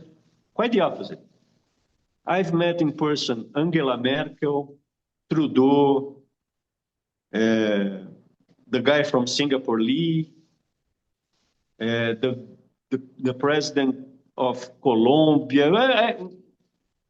I've met everybody. And I have to say, in the world, I know the parties in Europe, and there's no movement, even in America, that is like this. We are using the law because in Brazil, if you use the law, you are revolutionary. Because in Brazil, you have the law, but they don't implement it. And if you use the law in Brazil, you can arrest and you can prosecute and execute corrupt people, killers, but they don't use that. And you can use the forfeiture that I told you that Italy used. We can use it in Brazil. We can have independent candidacy because if you depend on parties in Brazil, the Supreme Court just let you be a candidate if a party gives you this right.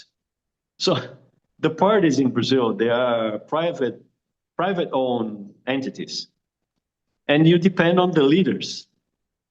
And the leaders, how can I say, they have all these accusations, the corruption accusations. And so it's either you go into the system and you accept it, or you won't get it. So we are trying to make this movement and restart the civilization in Brazil. That's the thing. We want to restart, to re-civilize Brazil.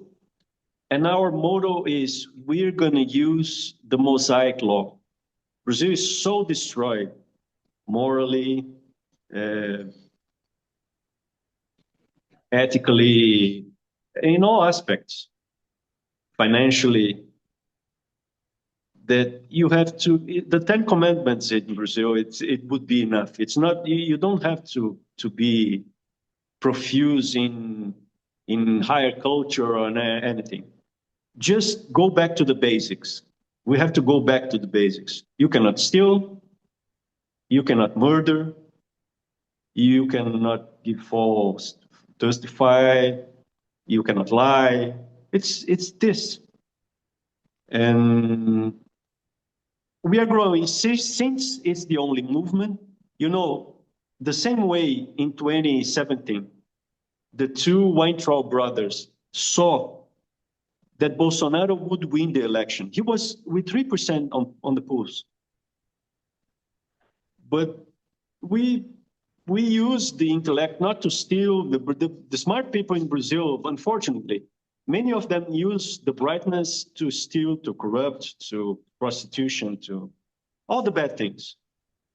We are using to do good. And now we are seeing that we are going to win again. But this time, with no Bolsonaro, we are going to implement all the promises that we have written in 2017, 2018. The transfer of the embassy inclusive, because this is going to be a blessing. And when it's going to happen, we don't know. The river goes to the sea. It's natural, since there's no other group. And I will say, in the world, you tell me if there's another group, I will join them. But it's always trying to praise some politician. It's always trying to get some advantage or personal profits. But we are keeping ourselves for almost 10 years in the same path. And for me, it's not the target, it's the way, the path. It's more important than reaching the target. And I believe we will be, well, my brother will be president of Brazil. I believe that. I firmly believe that. When, as the Jewish people said for 100 years, next year in Jerusalem, right? So when it's going to be? Next year, next year. Until lambs become wolves, we'll fight. And we're doing that. We are doing that. Amen. I only wish you blessings and success. Only Thank God's you. blessings and success. Okay. And Thank you. so I'm excited. I believe in you. And because God is running the world and he can, he's the one who determines success. It doesn't matter what it seems like to us, to human beings. And so he certainly can bless you with success, and I believe he will. And so I wanted just to get a few more minutes of your time because I really wanted to see how I could get some information about, my brother's effect on Brazil, just in terms of like saving life. For instance, uh, in a country like Honduras, it's a little bit easier to do that. It's a small country, much, much smaller, obviously, tiny little country. And, I think 11 million people, which is not nothing, but it's easier to kind of gain. And also, they didn't have any choice. Honduras, they contacted my brother because they didn't have ventilators. They had chloroquine and hydroxychloroquine. That's it. That's why that was their national strategy for saving life. And I guess they kind of just lucked out in that sense that they didn't have distractions from, if you recall, do you remember at the time, people were like, Trump, he was listening to medical experts, and he was like, I got ventilators, I got this, I got that, I got all the best stuff, ventilators and respirators and all this kind of stuff. But it turned out that the respirators are killing people. Anyway, Brazil, I know, is a much larger country, much huger population, with a lot more resources available to it. And I really just wanted to know if there is a way to determine uh, the actual amount of people who use my brother's protocol. Is there data? Do you think is there like some kind of concrete data that could be looked to? No, no, because the Bolsonaro's government didn't uh, enforce it, the early treatment. Just at the beginning, uh, he just for marketing, he was saying about it and showing off the pack and the hydroxy and everything. But afterwards, he wasn't protecting the doctors that were prescribing the treatment. People were being terrorized. You know that hydroxy kills you, and it's a medicine that will drives you blind or have heart problems. So the media is starting to demonize it. And Bolsonaro said, no, it's none of my business. And then he was praising the vaccines, saying that I'm buying the vaccines. So we are buying more vaccines than any country in the world. So he said, I won't take it, but if you want to take it, you can take it. And then his son started putting, pictures of kids' character. There's this, it's a drop. Imagine a drop that's a character. Yeah. Instead of a rifle, he had a syringe with the vaccine. So they were making propaganda for the vaccine and completely forgot about the treatment and to protect the doctors that were prescribing it. So physicians, and they were being persecuted, prosecuted, they were losing the licenses, and it was terrible. So at the beginning, people were using the protocol. Just, you mentioned about the prosecution. I'd like to. Do you think I could make contact? Do you think some of these physicians would be willing to speak to me about about their trouble after using my brother's protocol and what they've been through and maybe what their success was? I feel like it's important to to get these stories out because when I wanted to speak to you about this, you know, I really opened a can of worms. I didn't have really any idea to the extent of this story. What do you think? Do you think Luciano would speak to me? Luciano, right now, he's working in the middle of the country, who is in the middle of the continent, and he has a small daughter. He's overloaded. And I think that other doctors, they would fear prosecution. It's still, the early treatment in Brazil is still demonized. So they would be afraid to speak openly and lose the license. It's risky.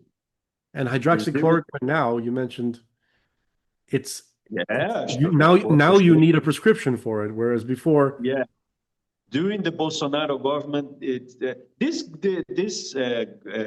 FDA changed into the necessity of prescription, and it was during Bolsonaro government. Everything, all the freedoms that you had, you lost, and unfortunately, and the physicians, many of them were using the treatment and they stopped.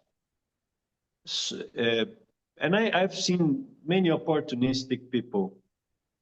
At first, they were praising the treatment, and then since Bolsonaro stopped praising it, they stopped as well. It's a so tragedy. the writing on the wall, as they say. Um, I yeah, can try. I can no, try, no, no. but I don't. Even as you're telling me this story, I know that you're there in Brazil, and I'm worried about you, right? For what you're going through and where you are and the risk you're taking. I wonder if this conversation itself is a big risk, even though, you know, we could post it, maybe a few hundred people will see this, but I wonder if if this conversation itself is putting you at further risk. What do you think? it is risky. It is risky.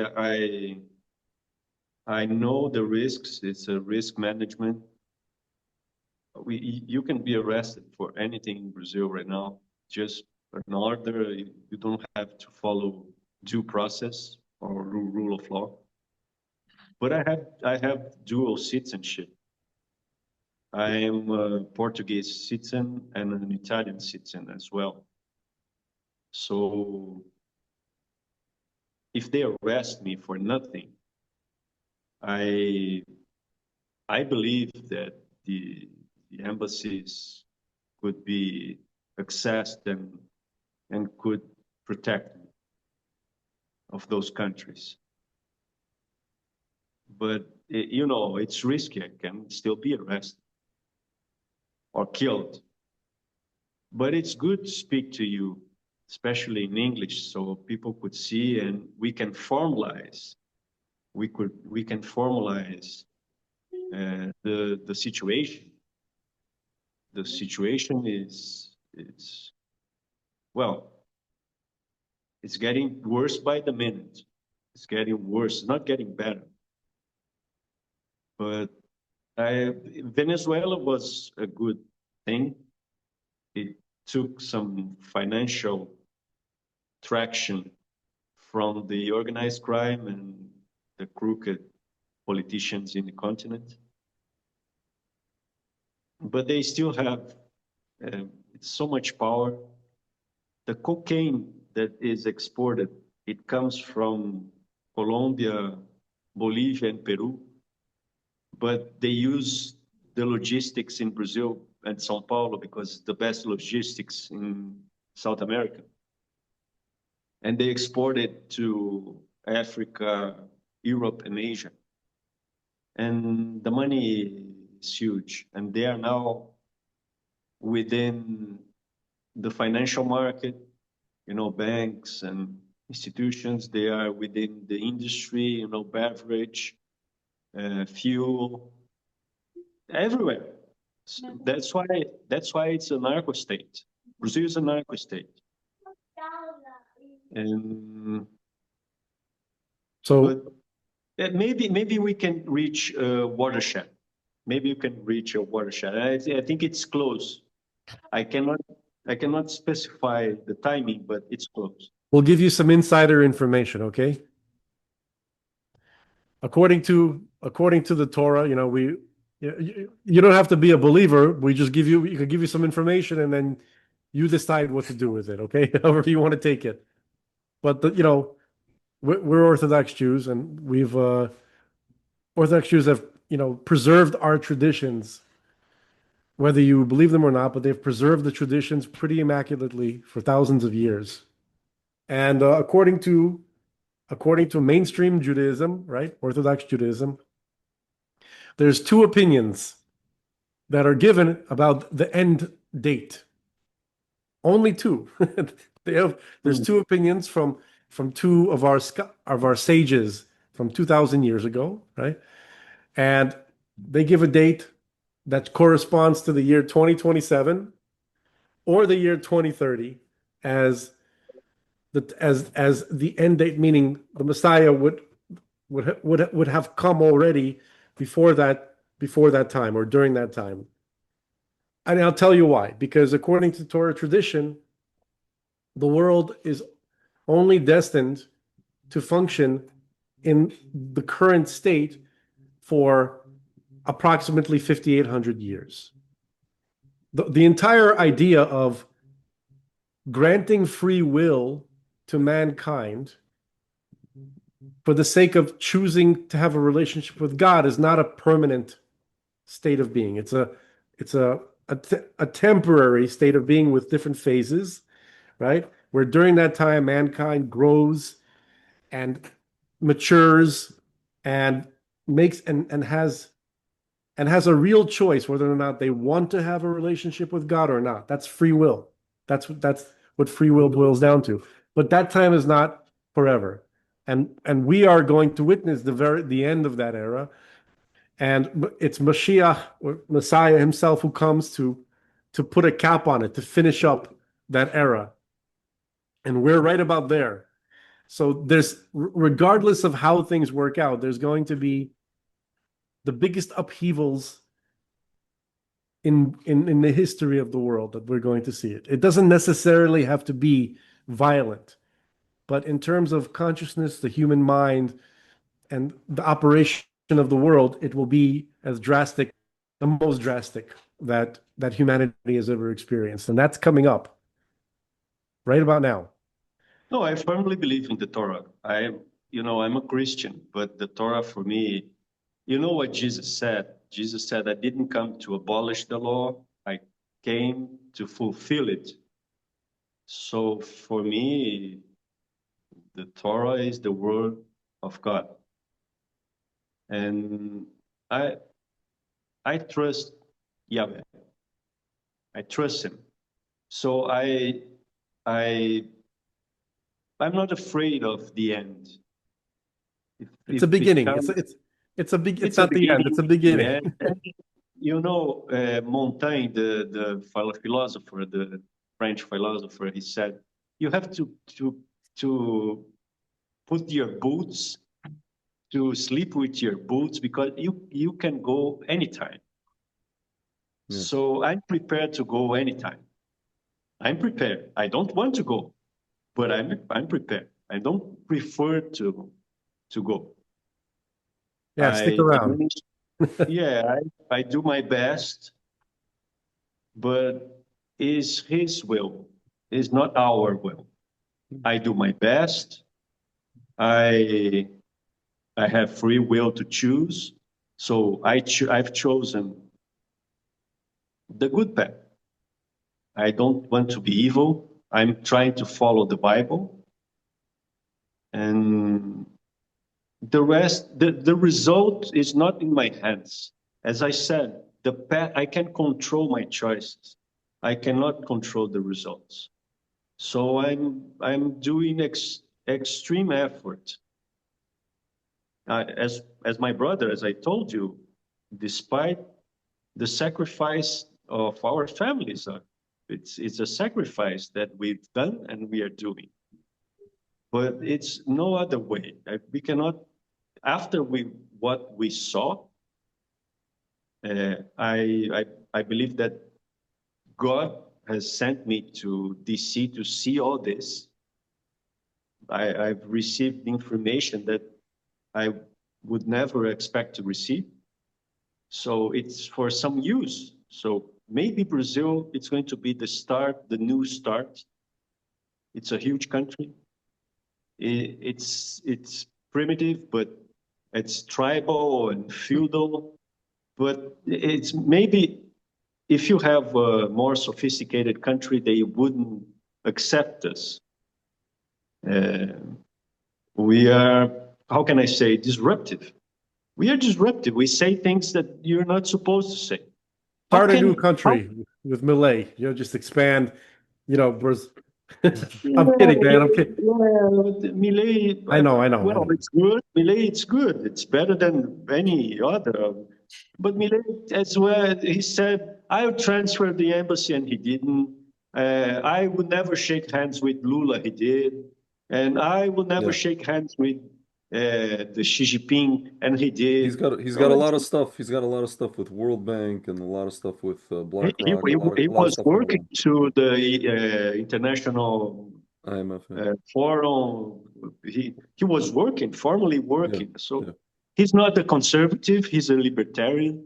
Yeah. So I have my well, with Trump, he's a work in progress. Yeah. I have reasons to believe. No. He's an end result.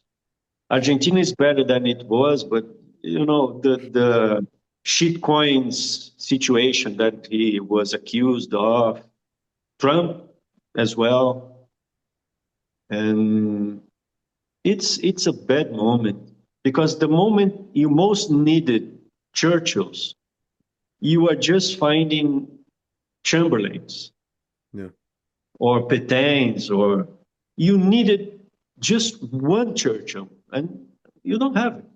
Yeah. Name one. You just have this in Spanish. They say derechita, which is the little right wing.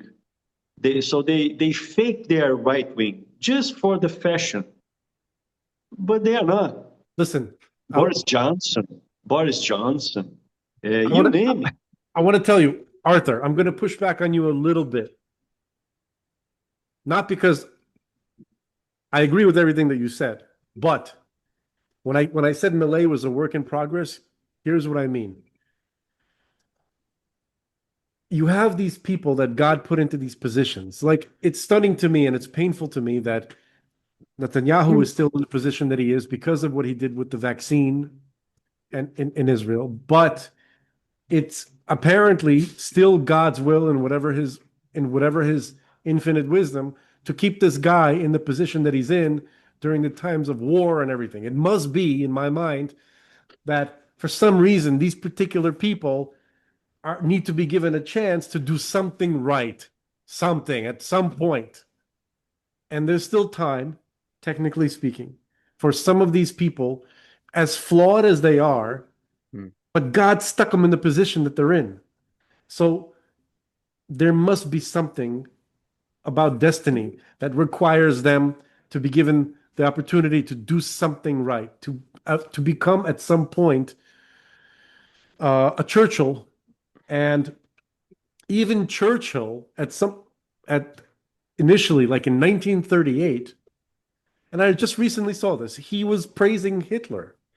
He said, "Oh, he was probably being somewhat a wise guy. He was being facetious, but he made a statement that, if only our country had someone as strong as Hitler to come and to make the changes and to fix all you sheep and cowards and stuff." He was being like, what's the word? He was being facetious. So, but he did make statements like that in 38, and he did shake hands politically with evil men and with evil people. And he even worked with, what's his name? Aleister Crowley, that freaking devil. I know, the crazy guy. We have stories in the Bible, of kings that did, they did the wrong things, and then in the end, it talks about how they did good things, or they corrected their path.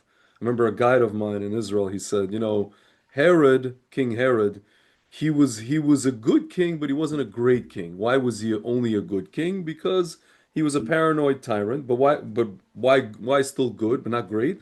Because he finished building the temple. So there's certain things they did. I'm just saying, like, that's an extreme example, but people can correct. They can kind of save.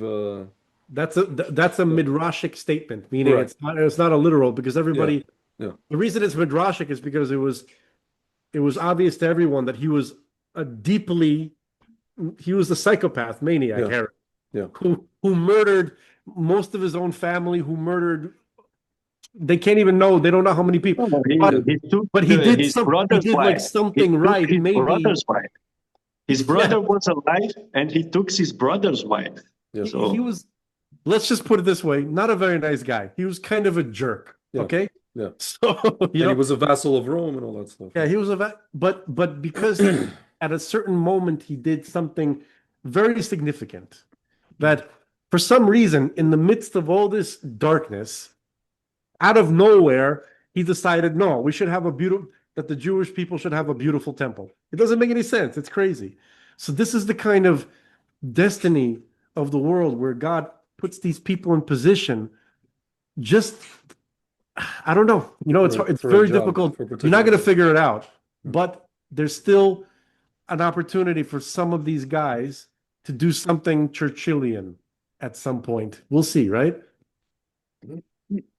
I agree. I agree with you. I couldn't agree more with you. God doesn't do bad things, but he allows bad things to happen in order to achieve things he loves. So for us, we cannot understand uh, Oh, his. Yeah, no, we cannot understand. We cannot understand. I'm getting a What I little I'm getting a little anxious because I've kept you here for over 2 hours. yeah. And and I know I cannot use up too much more of your time. And I just wanted to ask you a question. You stay as long as you want, but I wanted to make sure that I ask this question before you have to run away. I feel like you're going to run away in 2 seconds. Yeah, yeah. And so you mentioned that there was a network of hospitals and or physicians in Brazil during that time that initially adopted my brother's protocol, his COVID treatment protocol. And you mentioned the number 100,000. So is No, it 10,000 doctors. 10,000 doctors?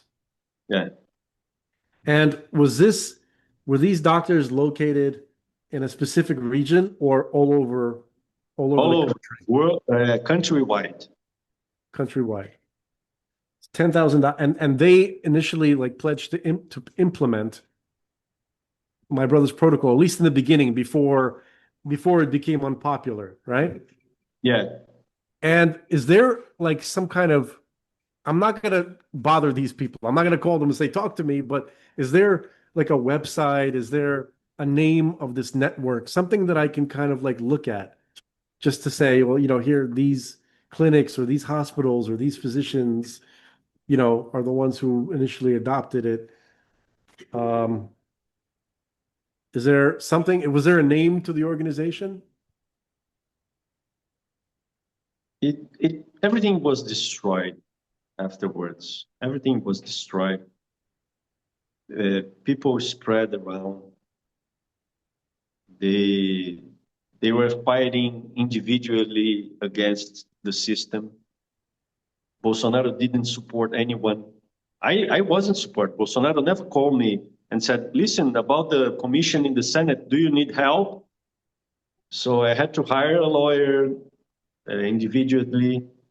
So everybody uh, fled. It was destroyed. Some doctors uh, tried political careers, so they started reversing what they said in order to be elected. And I saw they were just opportunistic people. But the movement was destroyed. Everything was destroyed. It's scorched earth. Is it what the proper word? Scorched earth.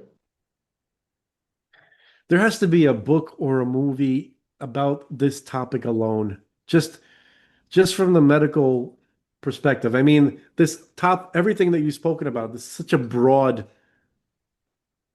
it's an entire universe, but like this story has to be told. If you think about it, the story has I to be will. I will. okay. Thank you very much, Frank. I can't tell you how much I appreciate your time and that you Thank came and you. spoke to us. You didn't have to do it, Um, and I really appreciate it. And I'm gonna write essays based on this. I can send them to you so you can, check them to see if there's anything you're comfortable with, anything you're not comfortable with, okay? Before I Mhm. publish, because of your delicate situation. And then you'll let me know. Thank you. I've sent you the picture, the video in which your brother says that I was the person that brought his ideas to Brazil. And for me, it's an honor. You sent it on WhatsApp? Yeah, I sent it to you, the video. Your brother being interviewed by a Brazilian network, and they asked who is your contact in Brazil, who has brought your name to Brazil, and he said it was the Arthur Weintraub and the Weintraub brothers. I see it here. I have it. I found it. Yeah. I'm gonna share it right now just so I have it nice and visible. And I shared the post about your NGO, right? And I wish you only success. And anytime you want to talk, or let me know if there's anything. I don't know what I can do, but anything that I can do, you let me know. Thank you again. Thank you very much. Thank you, Greg. Thank you, Arthur. Nice meeting you. All the best. Good luck. Thank you, Thank you guys. so much.